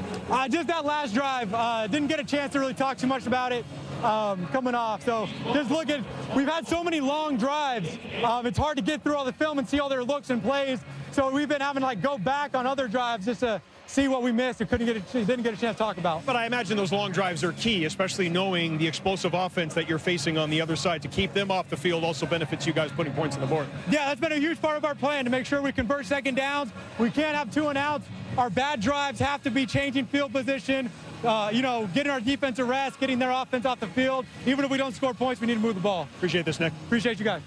Well, Kate, what a game we have. 28-21. The Argos are up 7. But the more exciting thing, you being undefeated and those 3 stuffies on the panel. Well, you know what, Matthew? I'm actually going to give this one to Nick Arbuckle. I think his performance in the first half there was more impressive than my performance at the CNA. Back alongside Enoch Mawaba, Dave Naylor, and Mills Stiegel, and we've got ourselves a great football game here. And look, in the beginning of this game, it looked like it was going to be all BC Lions, but the Toronto Argonauts have come right back in this one, and it is in large part to one Nick Arbuckle, 229. He's got 1 TD. He's got 1 rushing TD as well. And I love how he was picking apart some things there before the interview ended. But honestly, he's been fantastic, and they just need to continue what they're doing right now, Dave. Yeah, he has been, and really this game rests on Nick Arbuckle's arm. I mean, you look at this, the Argonauts, they're kind of a one-dimensional team from the start of every game. They average less than 50 yards rushing per game. So far in the first half, they've got 17 yards from their running backs on 8 carries. So with DeMonte Coxey out of the game, the deep ball has not been there as much for Nick Arbuckle, so he's going to have to earn this win for the Argonauts, doing exactly what he's doing. Nickel and diamond down the field. You look at, he's going mostly to the outside. They're giving him space. He's finding receivers, 9 yards, 12 yards, 7 yards. It's a hard way to win a football game when the other team has a really strong run game, and we know what Nick Arbuckle, or what Nathan Rourke can do with the deep ball, but so far Nick Arbuckle's been up to the task. Yeah, and coming into this game, I didn't expect it to be like this. I didn't expect Nick Arbuckle to outplay Nathan Rourke, but shout out to Ryan Dinwiddie, what he's been able to do with Nick Arbuckle, but also defensively. Coming into this game, I also said they're going to need some stops. Well, they got more than the stop. They got a turnover for a touchdown,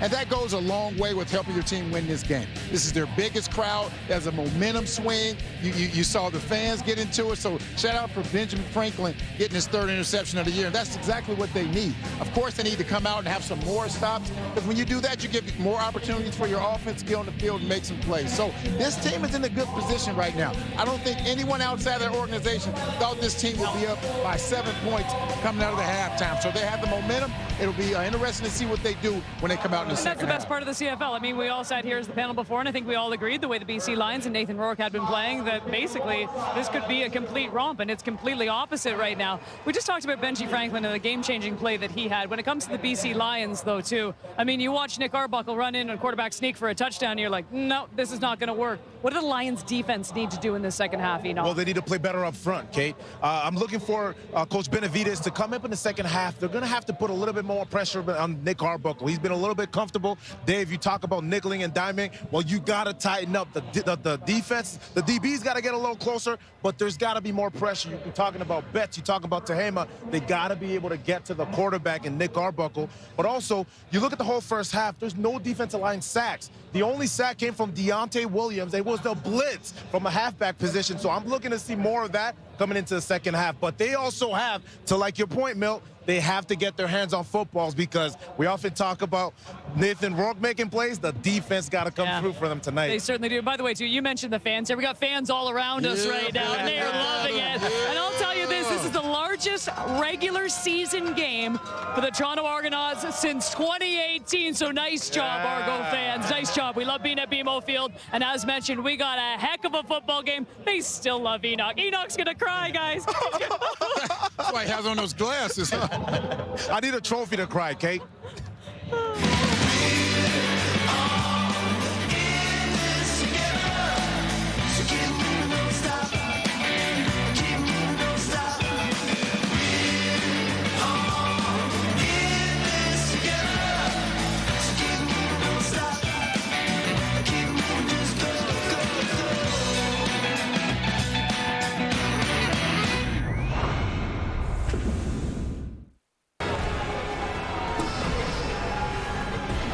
Well, it's time to come clean. I didn't win at every single CNE event. Milton Stegall did win in the Papa-Shot.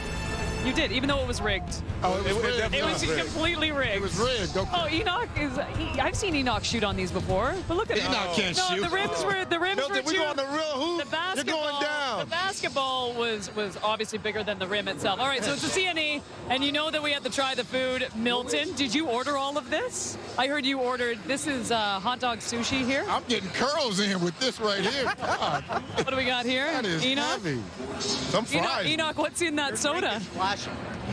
I don't know what it is, man. Don't Non-alcoholic. get yourself in trouble like we did in Calgary right now. Now we're serving up something delicious here. And by the way, I'm gonna give this to the fans. All the fans want this. I'll give it to you guys after, don't worry. But obviously the game of the week, when you look at it, had to be Saskatchewan and Calgary, Dave. But we might have the game of the week right now, but still looking forward to the second half of our doubleheader.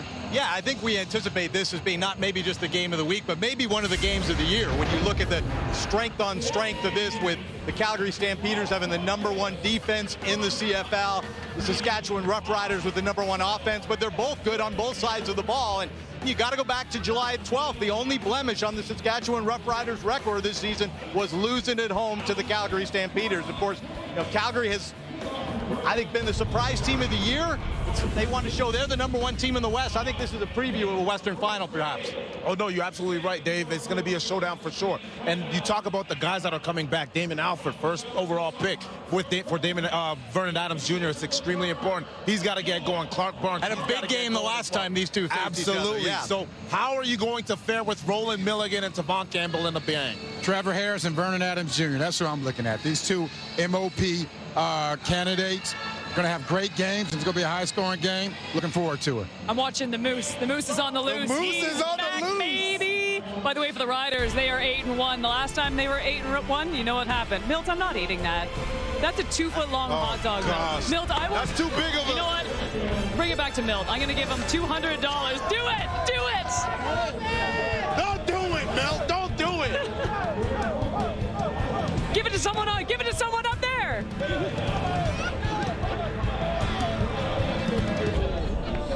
You wouldn't do it, Milt. You wouldn't. Halftime in Toronto. Hey, we had a hunch there would be offense, but a little surprising how much the Argos and Nick Arbuckle have been racking up, especially in the passing game. As for BC, Javon Catoy accounts for 2 of their 3 touchdowns on 2 catches, and here he is with Matthew. Javon, what's the mindset now coming out of the locker room, knowing you're pretty much in a shootout for second half? Yeah, man, we just got to clean up the little details, you know, all three phases. We trust the game plan that coach has put in all week. We just got to make sure we're doing our 112 at every single position. To that point, knowing that they've had some extended drives, does that maybe have to be part of the game plan? If they're trying to keep you off the field by staying on the field as long as they can, maybe you guys fight fire with fire? Yeah, it's going to be a dogfight for the next 30 minutes here. Toronto's a great team. The record doesn't show whatever's been going on this season. They won the Grey Cup last year, so we know that coming in. We respect them as a good team. Just got to make sure we clean up the little details. Thank you for this. Appreciate it. I just want to say shout out to my mom watching back home and say Vincent and the Grenadines. I love you. Appreciate that. Love it. Mom be very proud of what Javon Catoy has been doing in this one. 2 catches, 30 yards, but 2 touchdowns. And BC, they had the lead at one point 14-3, and the Argos came back, including an interception for a touchdown. So the Lions trail by 7 to start the second half, but they get the ball. 7 McGee, his last kickoff return was a really good one of 61 yards. And he has an additional burst here. Not bad by McGee. What a good return to get them further up at the 46 to get things started. We're talking about Javon Catoy. Here's a sample. It's a small sample, but a very powerful one. 3 targets, 2 catches, 30 yards, nice touchdown. Really good tightrope on this play right here for this touchdown. Flips, bounces over, gets the ball in over. Right, big-bodied receiver, can do a lot in the run game. Crucial to this team's success, having a national big player like that. Well, surprising how little BC has run the ball, but they do to start here, and that's the best carry for James Butler, the leading rusher in the Canadian Football League, who didn't have much, just 26 yards in the first half, but a good carry there for a first down. I believe this is a pin and pull scheme where one comes around, one steps, blocks down, and one pulls around. Yep, they pull around, and then as Cameron Judge goes to play contain, guard kicks him out, creates a crease. Nice move inside by Butler. 1 cut north-south, first down on first down. We'll see if they try to possess the clock a little bit more as well and continue to move the ball and run more. Faking that time, dumping it off to Keon Hatcher. He had a big catch to start the game of 30 yards and a big one there. 2 plays, BC working fast again to start the second half. So I'll say this. You know, this is a nice throw, faking a run. Keon Hatcher's in the backfield right here, and then he's going to come across. Right, but the point I want to make about like staying, holding on to the ball, this or that, you know, some teams don't really care about time of possession. Like when you score touchdowns every play, I'll go to Chip Kelly, who I worked with years ago, who was a no huddle tempo guy. You'll take those 3-play drives. Like, yeah, hey, we score on 4 plays, which BC Lions had 2 5-play drives that scored touchdowns. I don't care the time of possession. We just keep scoring, and they've got to make sure they just don't turn the ball over, right? I know that Toronto has done a nice job with an 11-play drive. 11-play drive. I think they had 2 of them in the second quarter. But for the BC Lions, I don't care how much your time possession, just keep scoring. Keep making plays and keep it uncomfortable for the defense. Well, their 2 touchdown drives in that first quarter were only 5 plays. They worked quickly. And yes, the Argos drives longer, slower, more methodical, but very effective. 11 plays and 9 plays. But with the timeout called here, and with them down having it at the Argo 23. Very few plays run by Rourke on that Lion offense, and they're working their way right down the field. Starting this half, trailing by 7, when at one point they led by as many as 11. That's 1 turnover a game, very costly for BC. The pick 6 by Benji Franklin in the second quarter. Here's Rourke, 1st and 10. Throwing quickly again, caught down inside the 5.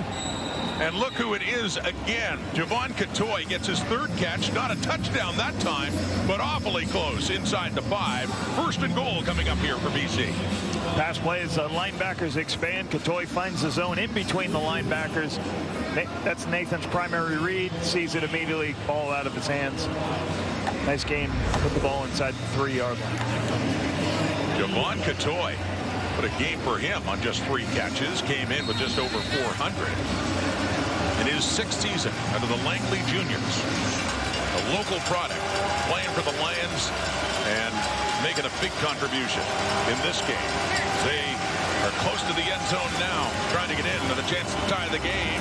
James Butler turns it up, but it's Jamin Pelly and Ricky Correa in there on the play to take Butler down after a yard. Watch Ricky Correa. He stops this play right here. You got a big defensive tackle. What's he trying to do? Get into the line of scrimmage, trying to create a negative yardage play. They turn Butler back on the perimeter. Good stop by the Argos. Be a great way for the Lions to start this second half, get in the end zone, and tie up this ball game with all these momentum swings. Nick Arbuckle of the Argos has been such a big story, so Nathan Rourke trying to counter that. Working fast. The pass, no. It was right down at the one for Butler. Couldn't hang on. Tavares McFadden was right there to make contact as the ball arrived, but it is a big third down now coming up for BC. Tavares McFadden recognizes, a lot of teams do a lot of motion and try to pick. They tried to get the back out in the backfield. Tavares McFadden left his receivers to come down, make a play. Even if this was a catch, this is not a touchdown. So Tavares McFadden, good recognition of what play is being, how they're being attacked and having an answer. No thought of going for it here. They want the field goal, want some points to show. For this opening drive of the second half with Sean White in his first field goal attempt coming up in this ball game. The veteran White, 24 of 25 this season. 96% to lead the way. That's from the 10. And up and through. So the Argos still lead, but the Lions get the first points of the second half on the board with a White field goal. 4-point game. Nick Arbuckle. What a story he's been in this one so far. Passing for 229 yards in the first half. Get the ball here for the second half now. Great execution on defense. There's a lot of movement. Guys coming down, guys going up, and then eventually the running back's going to go out. This is a big bunch of squiggly lines. Think about playing defense. They've got to pass all these people off in man. Watch Tavares McFadden. He leaves his man to go take Butler out of the backfield. Even if this was a catch, this would have been held out of the end zone.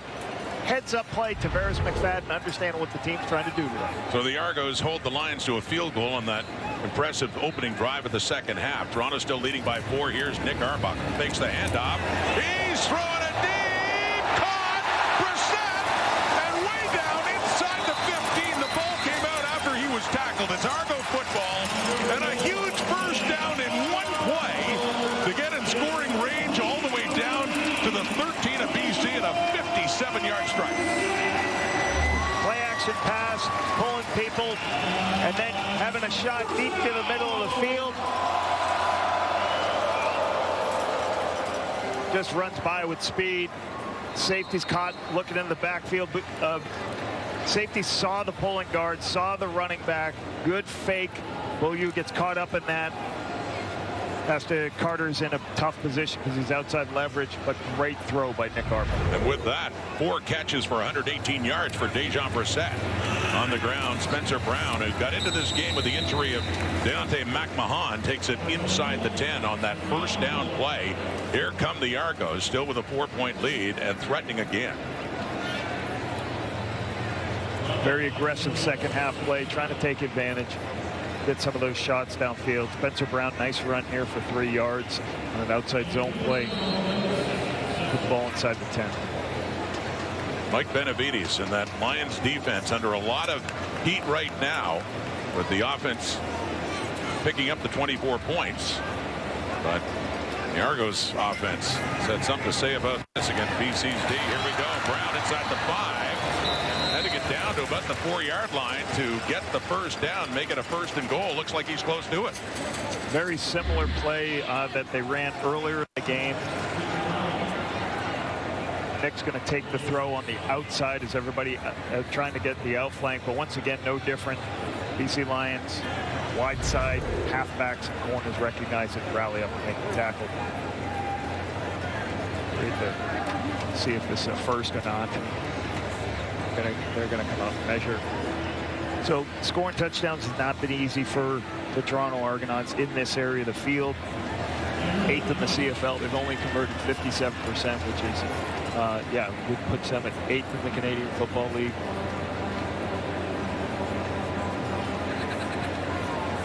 So they're bringing the sticks on. They're going to measure this one very close by Brown on that second down play.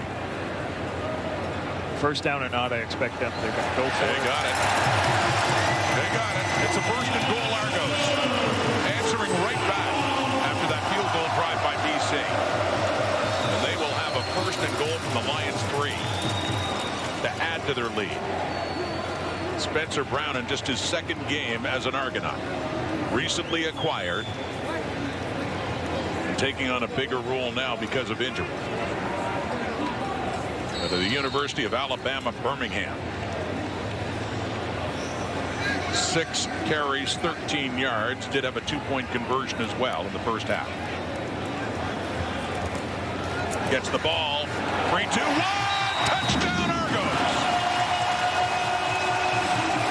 Spencer Brown finds the end zone again. And this time it's for 6.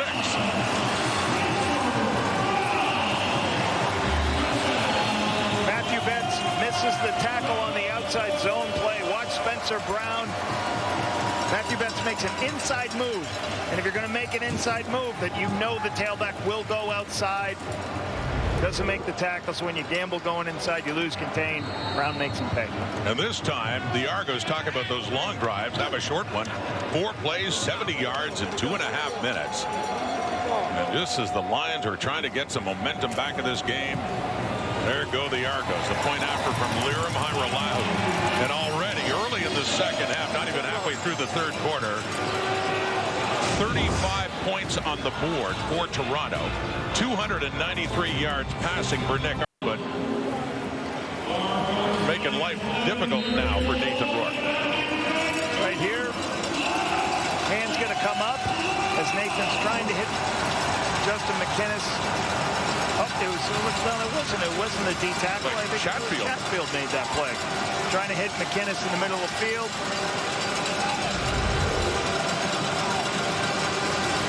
So now a 2nd and 10. Rourke. And the flag comes out. Whistle blows. Can't get that play off.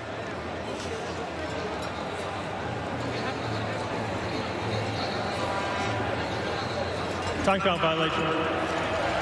BC number 12. 5-yard penalty remains, second down. As announced by the referee Tim Croker, but timer please put 8:03 on the goes clock. from bad to worse for BC as they're pushed back 5 more yards in a 2nd and 15.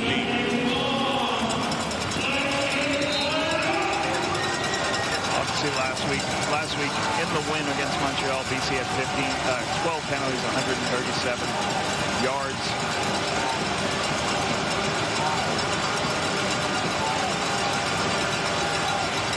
Second and long. Rourke under pressure. They've got him. Down he goes in the sack. For Toronto's sacks leader, Andrew Chatfield. 1 off the league lead now. That's his 7th of the season.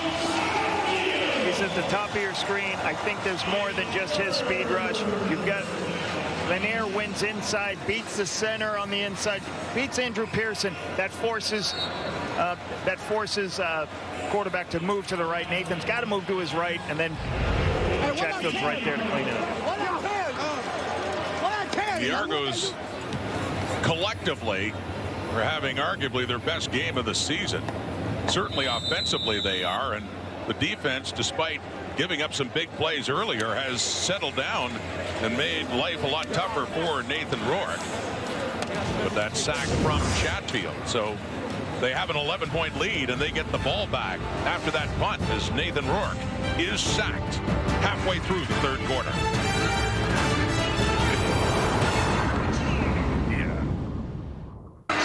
Ryan Dinwiddie has been very critical of his team these last 3 losses, Matthew. I think he must be liking this a bit more. Well, he has to, given the fact that he basically called his team a bunch of pretenders the last time they were here at BMO Field. You'll remember they gave up a 22-1 lead to the Ottawa Redblacks, and then Dinwiddie had pointed comments for his team to the media right after. But when speaking to the Argos about their response to those comments, the one thing that they said undeniably was that they respected their coach for saying it to them first in the locker room and then going to the media. And when I asked Wynton McManus what the response should be from everyone, he said it's lead, lead, lead. And I want to point out what Andrew Chatfield just did in that sack, because earlier in the first half, after he went ahead and had that rough the passer, Dinwiddie brought him over, coached him up really hard and told him, hey, listen, I believe in you. And you can see the response of the coach and his messaging in that sack pass. I was going to mention he must be encouraged as well by the play of the offensive line protecting Nick Arbuckle, although Arbuckle was just sacked there as BC gets him to set up a 2nd and long. Early in this season, Ryan Dinwiddie had some comments for his football team after a loss, and his only concern is just what the players said. He's like, you know what, I should have talked to the players before I talked to the media about it. I apologized to them. I didn't change what I was talking about. I said I should have told them first. Setting up a screen on the 2nd and 16 for Brown, who had a touchdown earlier. A little shoving after the fact, and that brings a flag out now. A couple of flags, as it would be a punting situation coming up here for the Argos. And I think that's what has to happen for the BC Lions. You got to do something to help. Nick Arbuckle can scramble around, find opportunities to throw the ball downfield. Some of his throws have been off of 4-man rush. They find space. Nick Arbuckle scrambles around, gets a throw downfield, gets some pressure to him, force Nick to get the ball out of his hands quicker. It looks like the right guard Anthony Vandell is down at the 25-yard line. Toronto number 52 and BC number 2. They offset. It's 3rd down. So 3rd down coming up, but an injury in the offensive line by the looks of things for the Argos, as Anthony Vandell is getting some attention from the training staff. Look at the penalties.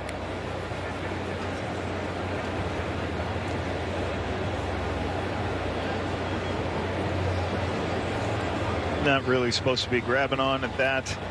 12-17 for 188 coming on, but if you look at Buck Pierce, and I wanted to ask you about this because I remember he was your starting quarterback with Winnipeg when you were their head coach in 2011. There's a nice embrace between two old friends, but also your success together in Winnipeg when you were the OC more recently and Buck was your quarterback's coach. Yeah, I've known Buck, I think, for, good Lord, since in 2010. We were fortunate enough to, I was coaching him as a quarterback. I thought he was a tremendous quarterback, just a great leader of men. The 4 years I got to work with him, 16 through 19, were amazing. Like, super individual. Players, cares about his players. Great X and O guy.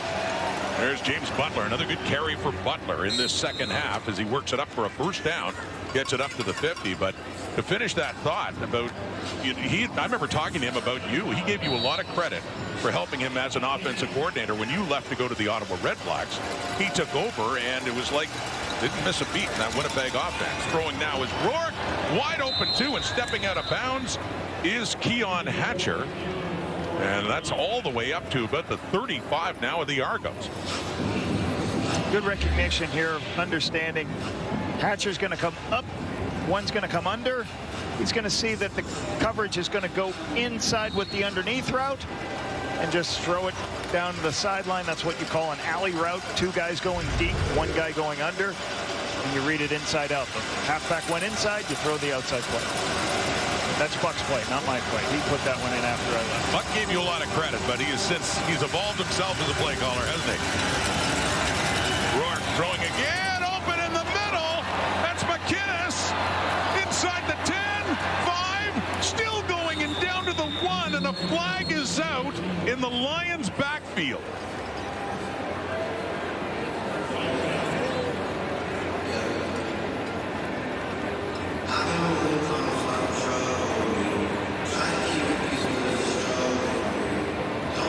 Another big play for the BC offense, and it looks like this is holding up. Clear out the quarter player, get him to move, what I mean by quarter of the field, and have somebody trail and go to the middle. That's what the BC Lions did. Toronto number 94. Half of distance to goal. Automatic. See, that space opens up because the inside route canceled out the high player to the inside. You do that to McInnes because he's the biggest player on the field, and here's the late hit. Yes, late hit.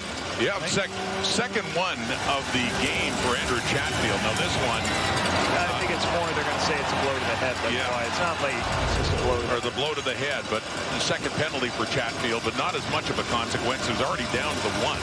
Here we go, 1st and goal. Short yardage, Jeremiah Masoli trying to push into the end zone and waiting.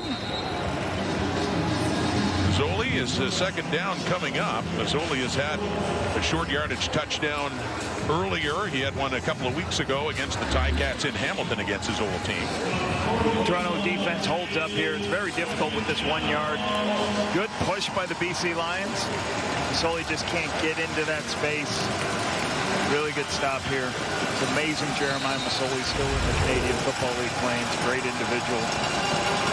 They'll try again. Looking for his third rushing touchdown. He gets tripped up and then turns around. He didn't really have a chance to get in. Lost any momentum when got tripped up, spun around, and still down at the 1. We got a 3rd and goal coming up. Anthony Lanier, he's the one who causes the trip. Watch him right there. He gets underneath, hits into Pearson. Pearson's legs come back. That's where Mazzoli trips off of. So great push by the Argos D-line. This could be a huge stop right here. The way this game has gone, and it's Javon Katoy has been a big part of the Lions offense with a couple of touchdowns, but he is the injured player for BC. But what a down coming up and a 3rd and goal. BC now trailing by 11. So you see Katoy right here at the he gets rolled up on right there when Mazzoli's trying to bounce it outside. It's hard when your foot is in the ground. That can sometimes hurt your knees when your foot planted in that spot.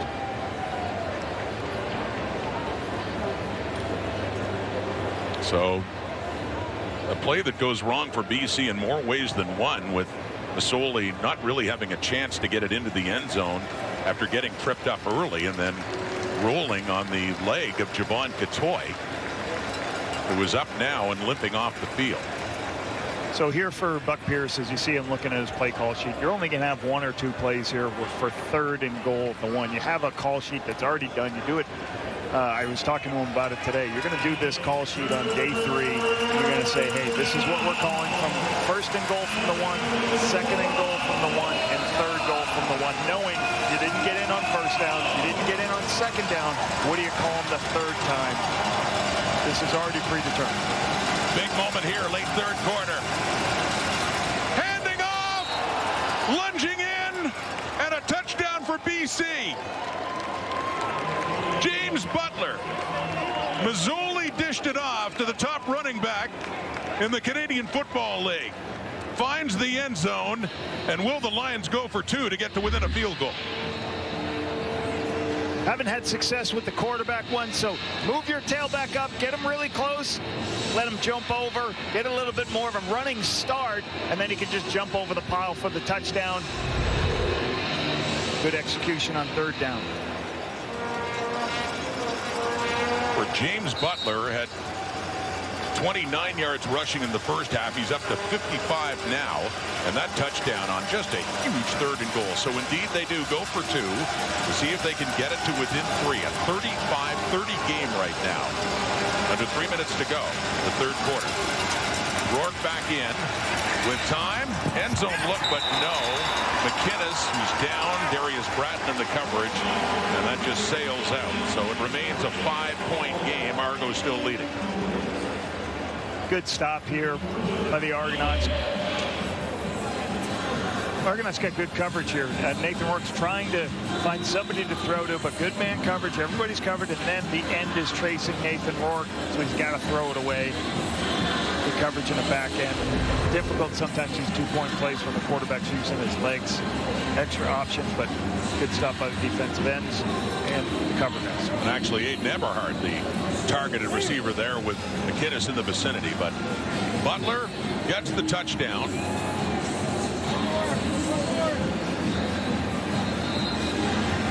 .45 of the clock till 3-quarter time, and the Lions defense needs to do what they did the last time around when the Argos had the ball, because their offense, led by Nick Arbuckle, had been relentless until that last time out. They forced them to punt. And it's kind of like we talked about with the Argonauts to start the game. We wanted the Argonauts to, Argonauts, you better hold on to the ball a little bit so your defense gets a rest. Kind of the same thing. The BC Lions just did a good job moving the ball down the field, getting the touchdown, but also keeping this BC Lions defense fresh, because the Argos are pretty explosive in the second.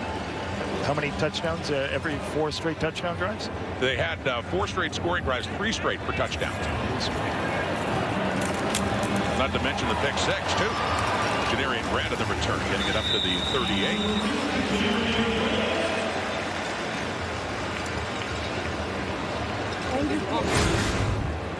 Well, how about this?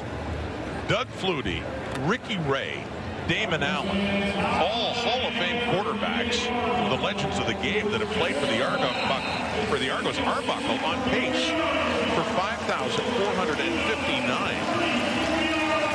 Second only to Doug Flutie. That would be an amazing stat. That was coming, and that was the projection for him, for Nick Arbuckle to join that elite company for single season passing.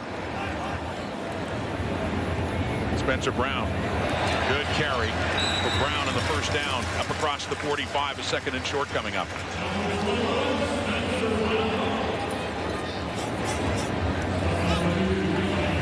They run tempo. They've done it effectively. It's a 2nd and 1.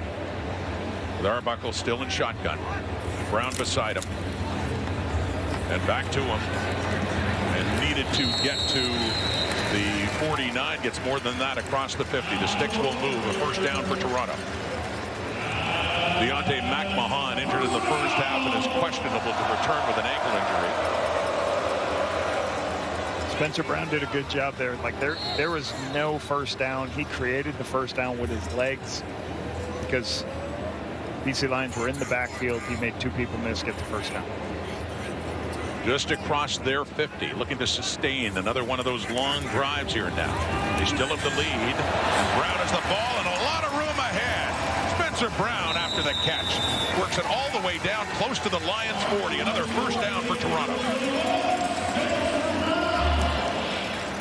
When you have your linebackers, both of them in this position, the tailback will outflank the defense. Nick sees it immediately, throws it outside. Outflank the defense, big gain, good recognition, emptying out the backfield, free release in the back. Understand the linebackers are in a bind because they're trying to stop the run inside over the center. He was 16 on the ground, 15 in the air. Got a touchdown, also ran in for a 2-point conversion. Arbuckle to throw, looking deep again to the end zone. Touchdown! How about that? Jake Herslow. And Nick Arbuckle has been relentless on this day.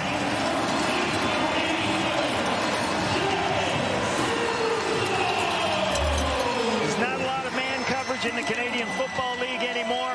When you do, you like to take shots downfield. Here's a man look. Nick sees it right now. Takes Jake Herslow. He comes back for that ball. Robert Carter is sick to his stomach. He saw it. He undercut it. He just moved a little bit too far out of position. We thought he would be able to make that play. Jake Herslow adjusts to the ball for the touchdown. Good recognition of coverage and taking the shot downfield by Nick Arbuckle. In his 2nd year to the University of Houston, and that's his 3rd touchdown of the season. He came in late last year, ended up winning a Grey Cup with these Argos. Made a couple of highlight reel plays and has that one that once again opens it up as a 2-score game. 11-point difference, and Hairelau trying to make it 12. The point after with the clock ticking down to the end of the 3rd quarter. The Lions now 12 points down. Now BC's defense had stopped Arbuckle once. Got a flag out on the field as well, but next time they got the ball, they struck quickly again. Procedure, Toronto, no end.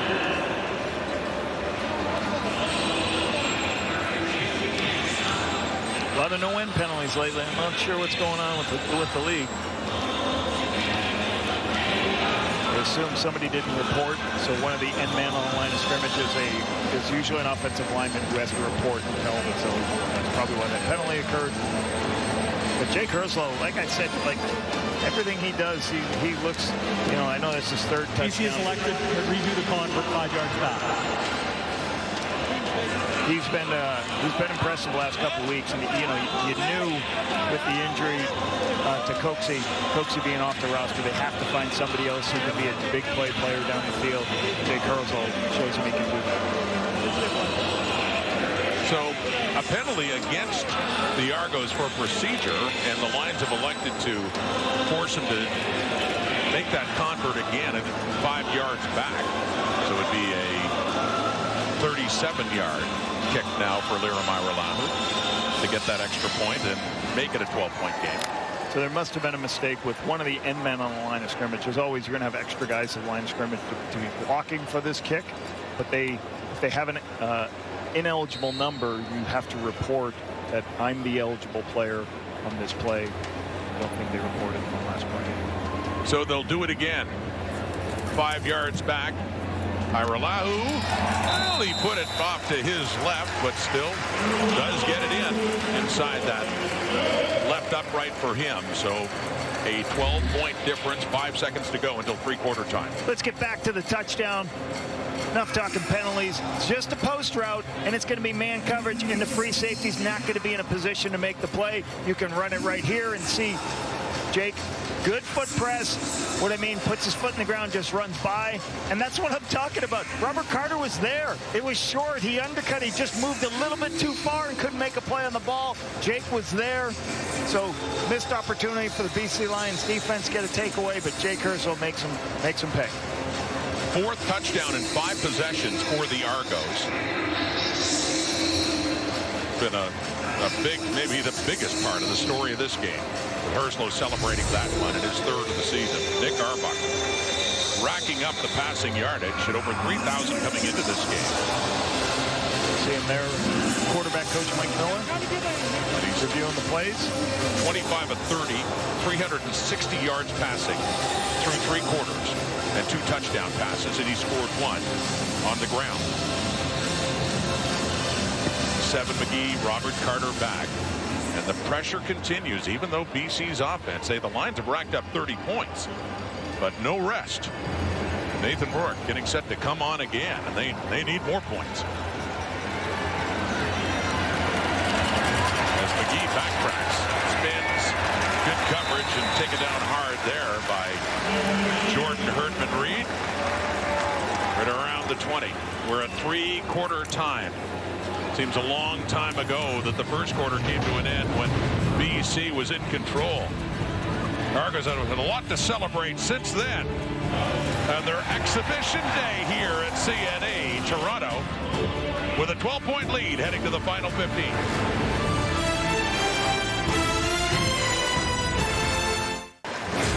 It has been a great day for offense for both of these teams. Unfortunately, Lapo for the BC Lions heading to the 4th quarter. They've got to come up with some stops against the Argos in this 4th to have a chance of winning this game. Second down conversion is obviously one of the most important things defensively. 73% right now the Toronto Argonauts are converting on second down. That's a huge number. You know, the BC Lions are putting points on the board, but every time they do, it comes the other way with Toronto with a touchdown. So they've got to get some stops on defense. They got to create some opportunities, maybe get a takeaway or 2, but they've got to slow down Nick Arbuckle and company. You know, we do know the BC Lions threw a pick 6. That's in the past. I fully expect them to continue to move the ball and put points on the board, but you've got to get some stops defensively for the BC Lions. Nick Arbuckle, understandably, smiling, putting on a clinic in this game. Pass for 360, so over to Nathan Rourke. Looking to complete that one, but does not. Up across the 30. Coverage there by the Argos on McInnes.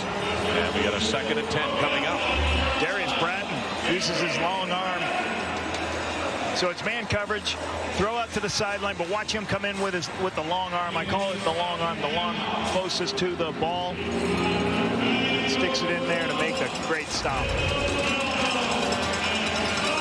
Ball is at the Lions 21. They trail by 12 to start this 4th quarter. BC put together back-to-back victories to get to 5-5, trying to go over 500. The Argos coming in at 2-8, having, for the most part, a dreadful season after winning the Grey Cup last year. They've lost 3 in a row, and yet the way their offenses look today, especially looking at a great chance to end that losing streak and pick up their 3rd win. It's a lot of football to come, though. And obviously understanding the repercussions of the crossover with BC with 5 wins. They're in a crossover spot. This is a huge game for the Toronto Argonauts. And right now the East, right? You know, both the teams are, Winnipeg beats Montreal, Ottawa loses, so the East is up for grabs. So this could be a huge win for Toronto Argonauts. And one of the down markers, one of the officials with the CFL was hit on that play at the sideline and getting some attention right at the Argo bench. The game being delayed. With the yard marker on that side, with the sticks with the down marker on the other side, but it's a dangerous game for officials as well, staying on that sideline when the play is coming to them. Here's what happened to the CFL official getting attention right now.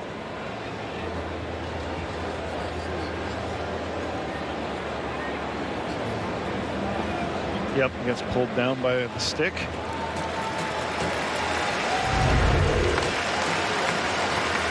Sitting up now and get some applause from the crowd here at BMO, and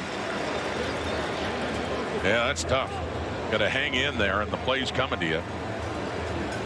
So medical staff for the Argos taking care of, helping them right at the Argo bench.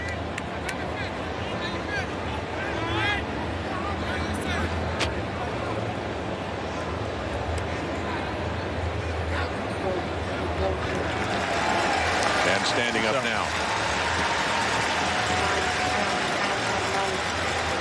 But you talked about the crossover lap. With Edmonton beating Ottawa last night, you got all 5 teams in the West that are ahead of 2 teams, the Argos and Red Blacks, in the East. The crossover would be the 4th team in the West if they have a better record than the 3rd place team in the East would cross over. We haven't seen that in a few years, but certainly halfway through the season, it's a possibility to think about. And don't forget Montreal. Montreal's got to go through some things with James Morgan for a while. So right. they are in 2nd place with 5 wins. Argonauts can get to a 3rd win and be just 2 games away. The Lions are 4th with 5 wins, and Edmonton now with 4 wins are in 5th place. Blitz coming. Rourke gets rid of it. Caught. First down. Aiden Eberhardt has it up near the BC 40. Toronto Argonauts tried to do some pressure, brought some pressure off from the wide side of the field, but you don't really. I just see that every time this happens, Nathan Rourke has an answer, sees it, takes the underneath throw, knows the voided area, sees it so cleanly. That's so impressed with how quickly the ball comes out of his football hands, and he processes the pressures that the Argos are bringing. Just inside the Lions 40 for Nathan Rourke on that 1st and 10. Rolling out to the right, completes that pass to Keon Hatcher, trying to get as much as he can, lunging out with a new official on that 1st down marker, by the way. Right around there, Hatcher does indeed get it. The sticks will move. Little misdirection here, faking outside zone play and then booting away. You see Katoy blocking the defensive end, so Nathan can get around the defense and have curl slide read to the field, takes the underneath throw. Good movement. Nathan Rourke throws the ball on the run very well. Good movement by the 1st down marker as well to get that stick down and get out of the way with Hatcher coming there. Here's Rourke. Pressure! Takes off. Nathan Rourke running. And running well inside the 40, 30, 20. Down to the 15 and out of bounds is Nathan Rourke. Oh, do the Lions need that when it looked like he was going to be sacked. 47-yard run by Nathan Rourke. Looked like Johnson on the outside, comes around. Can't bring him down. Nathan Rourke, strong lower body, then his speed takes over. Nathan Rourke is way faster than people give him credit for. He's rushed for more yards than any quarterback in the CFL. He's got 4 20-plus runs this season, explosive runs. That's his 5th of the season. The average is 9 yards per attempt. Had one in the 1st half, but it was negated by a penalty. That was over 20 yards. That one, 47. It counts. Down inside the 15. Throwing. End zone toss. No. McInnes got one hand on it. Bratton was right with him. Coverage was there. Incomplete. 2nd down. Tough location. Same play they completed earlier. This was a little play action pass. The bench route to the sideline, just a little off for the throw to McInnes. And Darius Bratton had really good coverage there too. The ball is at the Argo 13. It's a 12-point lead. Here in the fourth quarter, still plenty of time. But the way Toronto's offense has performed, the Lions got to be at least trading touchdowns. It's caught by Stanley Berryhill. His helmet comes off. Cameron Judge is in there, and Benji Franklin as well. And Berryhill all smiles as they get it a little bit closer.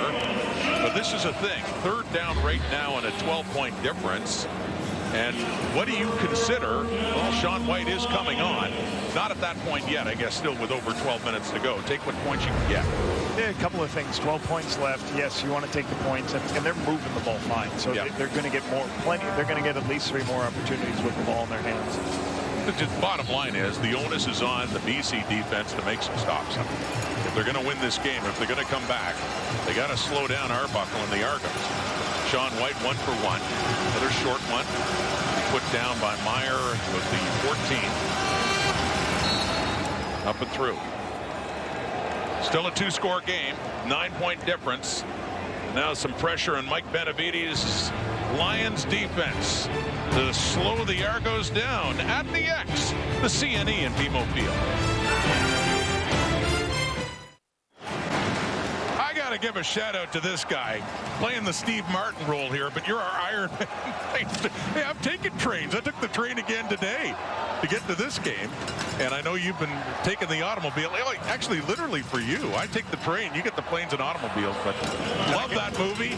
I could add a boat into that because I flew into Toronto Airport. There you go. Right, to the airport down here and took the ferry over. My friend, this is 3 games for you in the span of under 48 hours. So kudos to you, our Iron Man this week.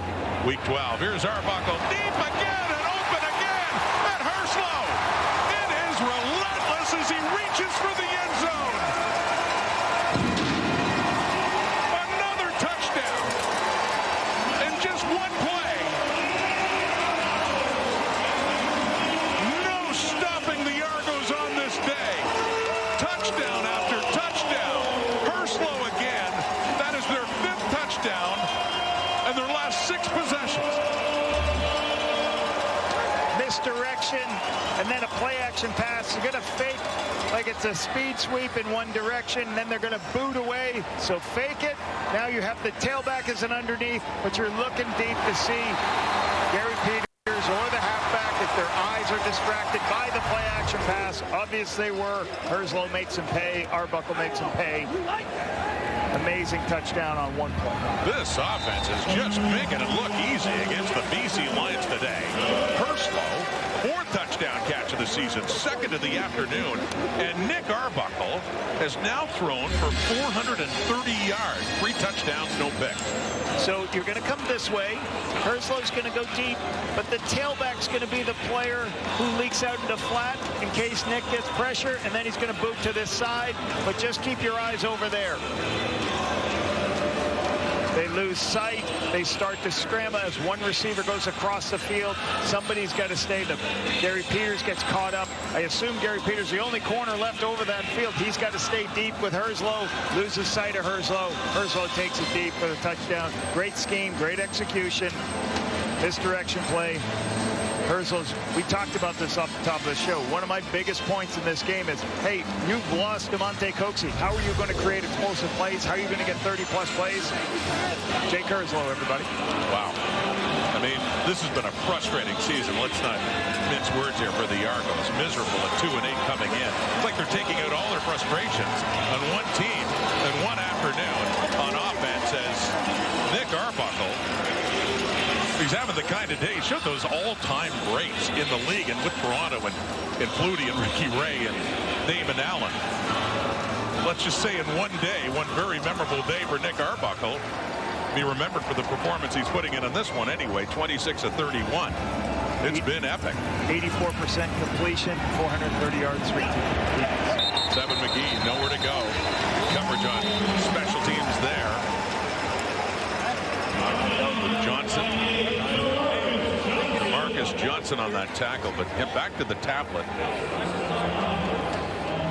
Hats off to Ryan Dimwitty getting his team ready to play. And, you know, there was a lot, you know, knowing Ryan, he will tell you like it is. He told his team how it is. We got to perform better. They're stepping up and playing hard for him tonight. 33. And the most frustrating thing for the Lions, they just don't seem to be able to stop this Argo offense on this day. Rourke, deep shot, and too far. Catoy was there, and Derek Sluka, the safety, closer to him, and went over his head. Second down. I don't think Catoy thought he was going to get this ball. And Nathan, I don't know if Nathan saw that safety, that Sluka was there. He is going to throw. He's going to put it on a rope, put a nice quick throw, so Sluka can't make the play.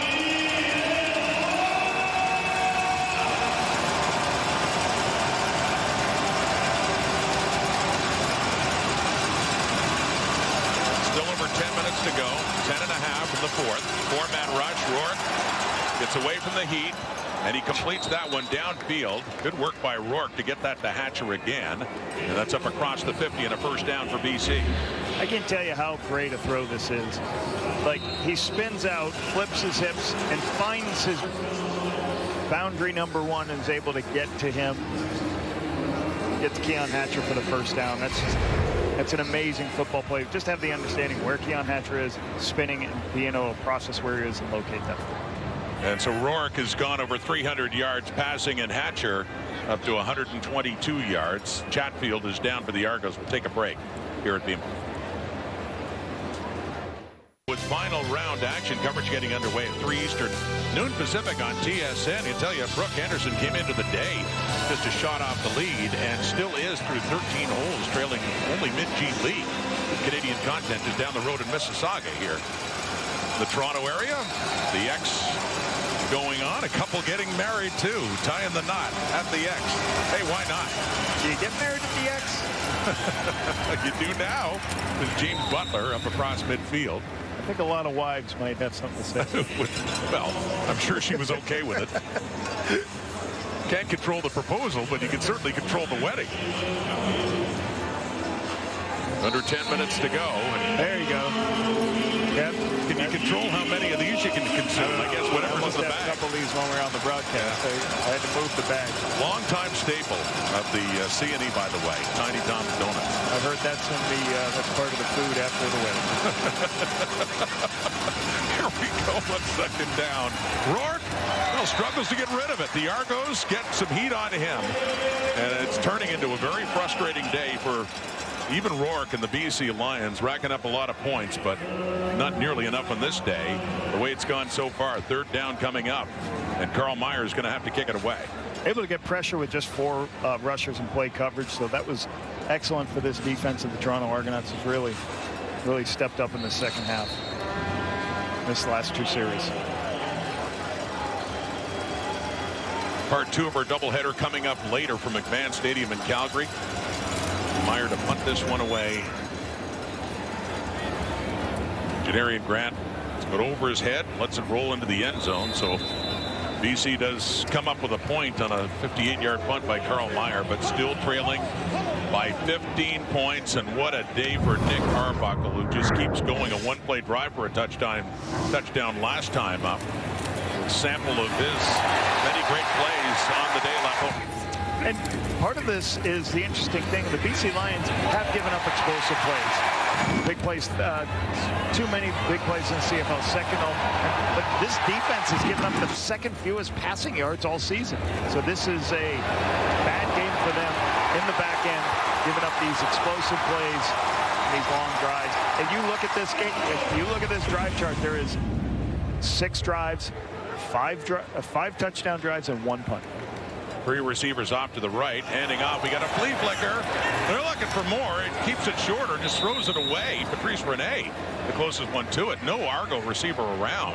So here they are with a 15-point lead and all this passing success, and now they try a flea flicker. Flea flickers happen when you cover everybody, so you have enough protection because the back is not part of the protection because he's technically the quarterback. So they protect all their gaps. Only have 2 receivers out. Good coverage.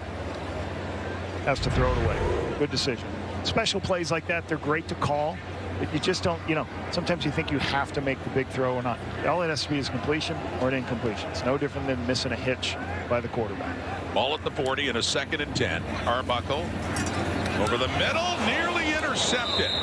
Well, the Lions certainly could have used that turnover. Deontay Williams had a chance right around the Argo 45 instead. Toronto is stopped, though, and will punt it away. A late flag coming down. Back in the secondary of the Lions.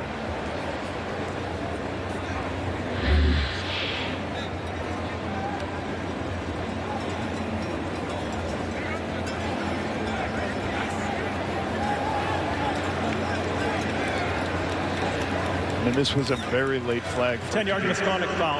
BC number 21. Play results in a first down. Wow. Keeps the Argos offense on the field. Ronald Kent flagged for that 10-yard penalty, and they'll move it up to the Toronto 50, and they get to keep the ball. Not sure what happened here from the punt, from this, whether taunting with the Toronto Argonauts or saying something, or a bit, you know, last week versus BC, I talked about it earlier, 12 penalties, 137 yards. Difficult penalties when you're trying to get back into this game. It's only their fourth, this one. You just got to get back into the football game. Can't do that. So a 1st and 10 instead of punting. 3 receivers to the right and handing off to Spencer Brown, getting his good taste of action after that injury on Deontay McMahon, putting Brown in just his 2nd game with the Argos into action with a touchdown, 2-point conversion, running and picking up 3 more yards there. 2nd and 7 coming up for Toronto halfway through this 4th quarter. Trying to put the ball on the ground, keep moving the clock, try to keep one more possession. If they get one more possession for a field goal, they kind of seal this game.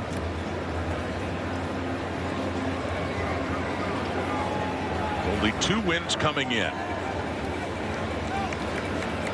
A victory over the Ottawa Red Blacks, and here a month ago against Winnipeg. Arbuckle. Ball comes out.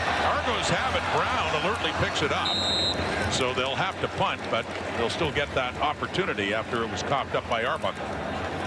It's one of the weird things about Nick Arbuckle. He's got 6 fumbles this season. So this is he's had 5 fumbles coming up into this game, with lost 4 of them.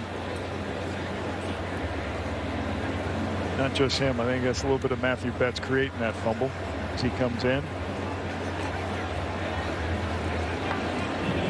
Good job by Spencer Brown picking it up, ensuring that there's a punt on the field. So a couple of downs later, a little more time off the clock. Ultimately, the Argos will have to punt. John Haggerty back around his 35. Seven McGee back there with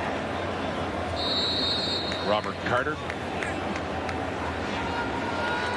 Excuse me, Stanley Berryhill, the other punt returner, high up the top of the screen down in the return area for the Lions.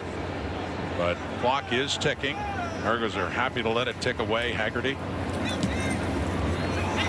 with a 15-point lead. Coming in is McGee at the 20. Not much more. Gets it up close to the 25. Isaac D'Arcangelo among the tacklers there in the coverage unit. For the Argos, Nathan Rourke gets set to come back on. 18-28, 303, couple of touchdowns, but still they're in a big hole. It's been a bounce-back season for Keon Hatcher, coming in as the CFL's leading receiver, and he's now gone over 1,000, right at 1,000 yards now, with 122 yards receiving on 6 catches in this afternoon. 122 yards and long of 30. Just plays a number of different spots. When you watch him on film, he's somebody who's like great route runner, great body control, great understanding of where to sit in zone, and how to run away from people in man coverage. 1st and 10, running the football. James Butler does a high hop there, and he's still going.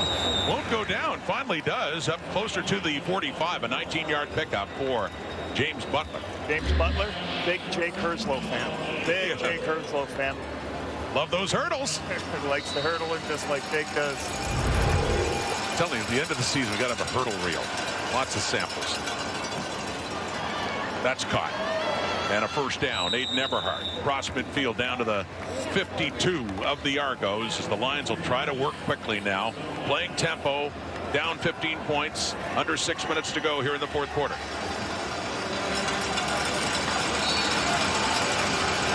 Need a quick touchdown drive. Four-man rush. Throwing again to the left. It is caught. Hatcher again. Keeps his feet. Doesn't have the first down. Pushed back there by Benji Franklin. But does set up a second and short. Good recognition by Benji Franklin, but just very hard when the quarterback recognized Benji Franklin's going to be a low player. He throws it back inside, make an easy catch. And Chatfield is hurt again, still down on his knees, favoring appears to be his left arm. The medical staff of the Argos coming on to see him. So second down and short. We were talking about BC, how quickly they were working at the start of the game. Their first two possessions, 2 5-play drives for touchdowns. Lo and behold, with this much time left, 5:29, that's exactly what they need now. They need touchdowns, and they need them in a hurry. Yeah, they'll be, you're going to have at this point, Buck has on his sheet, he's going to have 6 or 8 calls that are, he can say a coded word, and then everybody on the team knows it is. They can get right up the line of scrimmage when the quarterback blows it in. They can, go set hut, the ball snaps, so you lose very little time. You get ready to snap it with 16 left on the clock. And the Argos without one of their best pass rushers. They run it. Butler. Another good pickup. Enough for the first down inside the 40. As Rourke is just calling out the play, getting them up over the ball as fast as they can. And this is also good for a quarterback at times because it simplifies the pictures of defense. Can't make a lot of calls, and you're not going to call a lot of plays. Throwing it quickly to the left and turning around too quickly is Berryhill. Wanted to turn that upfield, but hadn't secured the ball. Ball's incomplete, second down. One of the things you always try to teach your players is, hey, we're going to play fast, but when the ball comes to you, you got to slow the game down, right? We're playing faster than defense, but the game can't be too fast for you. Berryhill's too fast for the football. Can't turn away. You got to see it in your hands. Then they stay on the move. You could see on that replay just how quickly he was trying to turn around and get something, get some yardage in that situation now for Berryhill and BC. A couple of touchdowns down. 4:40 on the clock. Second down and 10. Rourke gets hit, loses the football, and the Argos recover. Toronto football. Wynton McManus coming in. Gets to Nathan Rourke before he can get rid of the ball.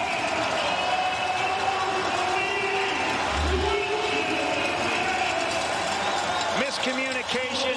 Wynton McManus is here, and there's a lineman right here. Like, the lineman slides down. All of them go this direction, and nobody blocks Wynton McManus.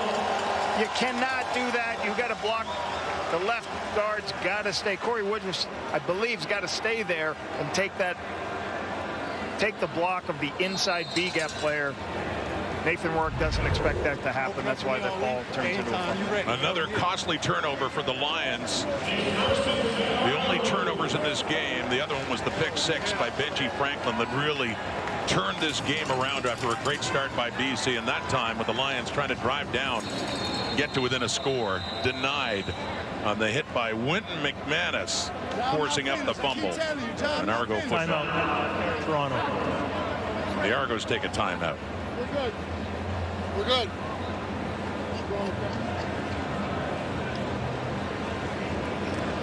The BC Lions last week, an interesting stat for them. They beat Montreal at -1 turnover margin.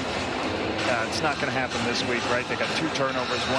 One was a pick 6, and now you're in a situation like, well, when you're facing a team that's moving the ball so well, every turnover you give is going to lead to points. So they were able to overcome a losing turnover margin against Montreal last week. Different story this week against Toronto, especially with Toronto scoring on one of those turnovers. At the 43 and a 1st and 10. The Argonauts try to put this thing away. Running well. Spencer Brown had a good game for Toronto as he gets it up, setting up a second and short, closer to midfield across the Argo 50. Good run by Brown.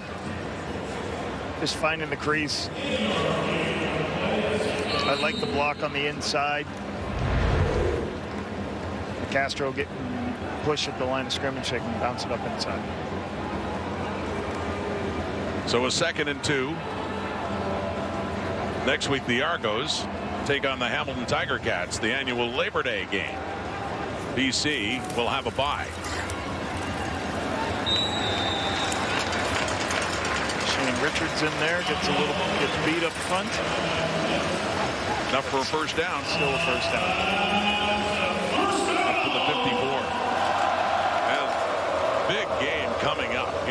send part 2 of the doubleheader with the Riders and the Stampeders at McMahon. And then next week, the 3 Labor Day rivalry games. Looking forward to that as well. You have the Riders. Well, they've got the Stamps in their mind today, and then they get Winnipeg.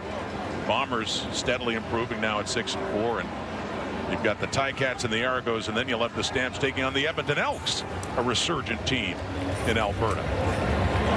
Breaking through again. Another good run there by Spencer Brown to set up another second and short inside the Lions 50.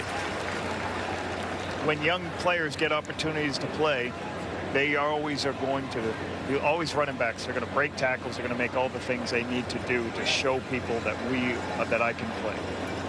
Look at this. Great day at the X. Would you do that? That'd be fun. We'll be back. 3-minute warning.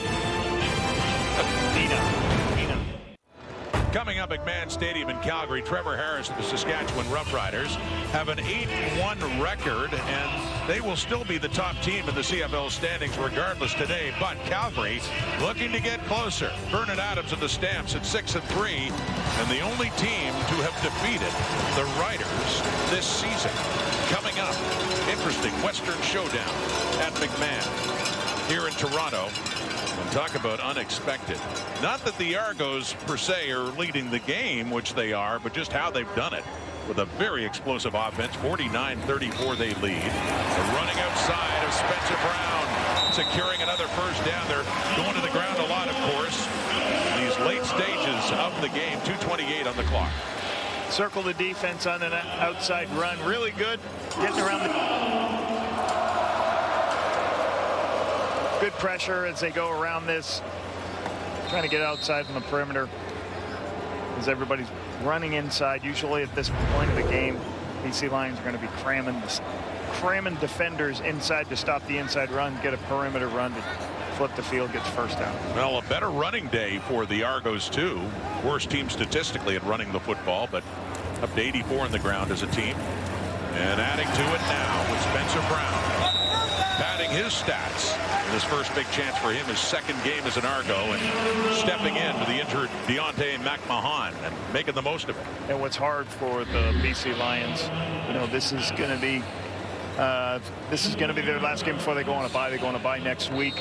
So as a former coach, as somebody like, it's not a lot of fun, Brad, when you lose a game and then all of a sudden you got to go on a bye week. It's very hard to take a loss. You're thinking about football all week. You'd rather win the game, and then you have a good feeling for your bye week. Rushing totals for both. BC hadn't run very much either till the second half. Still running hard is Brown. That's second and short.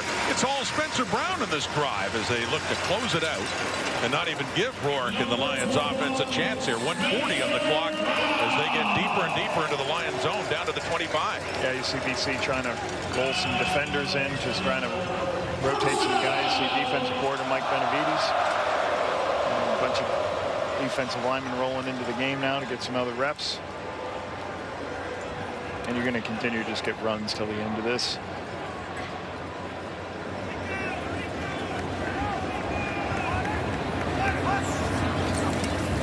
Why not?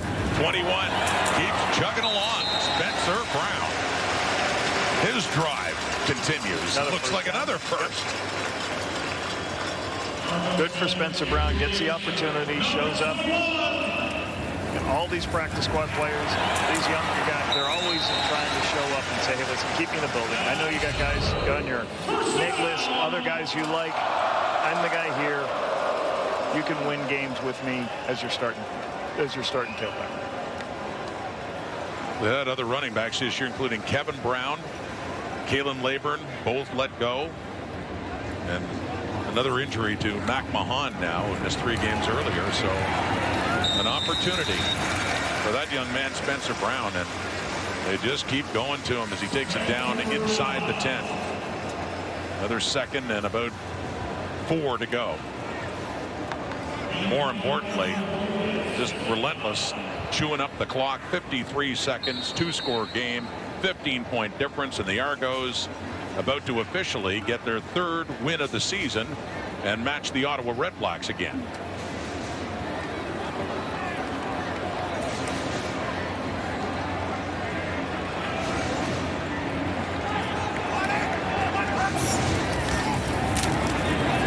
Spencer Brown that time negative yardage after all those positive gains as he is tackled there in a 3rd down. Declare them the winners now as you look at. You've got Hamilton at 6-4, Montreal and BC at 5-6. Remember the crossover in play still, even though there's still a lot of football to be played. But both BC and Edmonton would still be crossing over ahead of Toronto and Ottawa, the way things stand right now. And Toronto's got to feel if they put some string some wins together, they can keep pace with Montreal for 2nd place. Of course, in that scenario, only one, either the Lions or Alex, they both can't cross over. Not meaning that, but the way the playoff format is, top 2 teams in the East, and then if there is a team in the West with a better record than the other 2 teams in the East, as we saw, then they would cross over. But still a lot of football, as mentioned. We're just past the halfway point where things stand right now. Jake Herslow. 30-yard average for his catches, only 5 catches, 2 touchdowns. Pretty productive player. Enjoy watching him on tape. Argos don't need the points, but here's a little icing on the cake for Lira Mairolau. 8 seconds to go. 52-34. 18-point difference.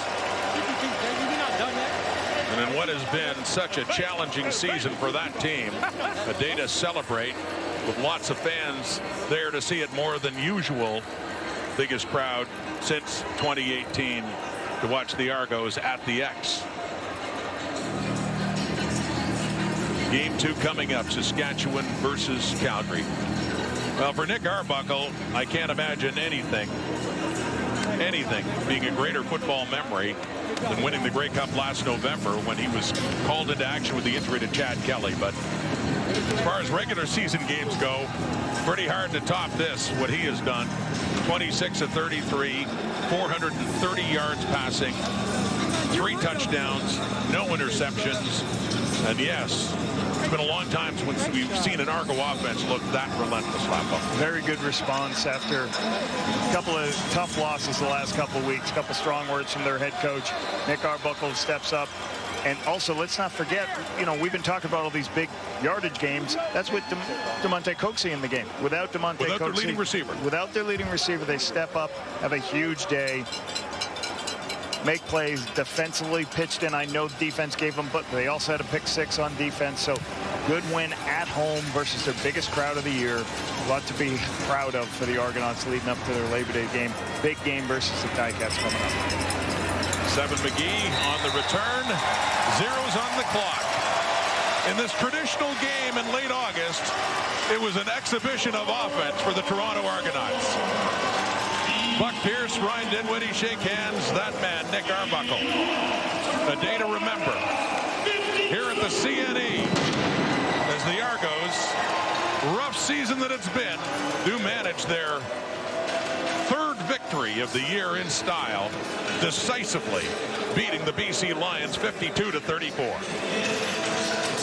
They think BC Lions got to go back to, they got a bye week to get prepared, go figure out what they can do to get better defensively. But good feeling for Nick Arbuckle. Congrats to Nick on a huge output day and to bring Toronto back into the mix with 3 wins. Frustrating for the Lions, who head off into the break. Now under 500 again at 5-6. No problem at all for Stiegel and Mwamba. Well, maybe a bit there. And Dave Naylor and Kate Burness, who's just ruled the day at the X.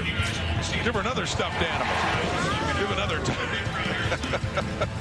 Love the way we're mixing in the highlights from the X and the highlights from the Argos. Let's go. Burness wins. Herslow catches a touchdown. The Argos win. See you at the donut shop, everybody. We'll see you there. Thanks for watching, everybody. Have a great day. So long.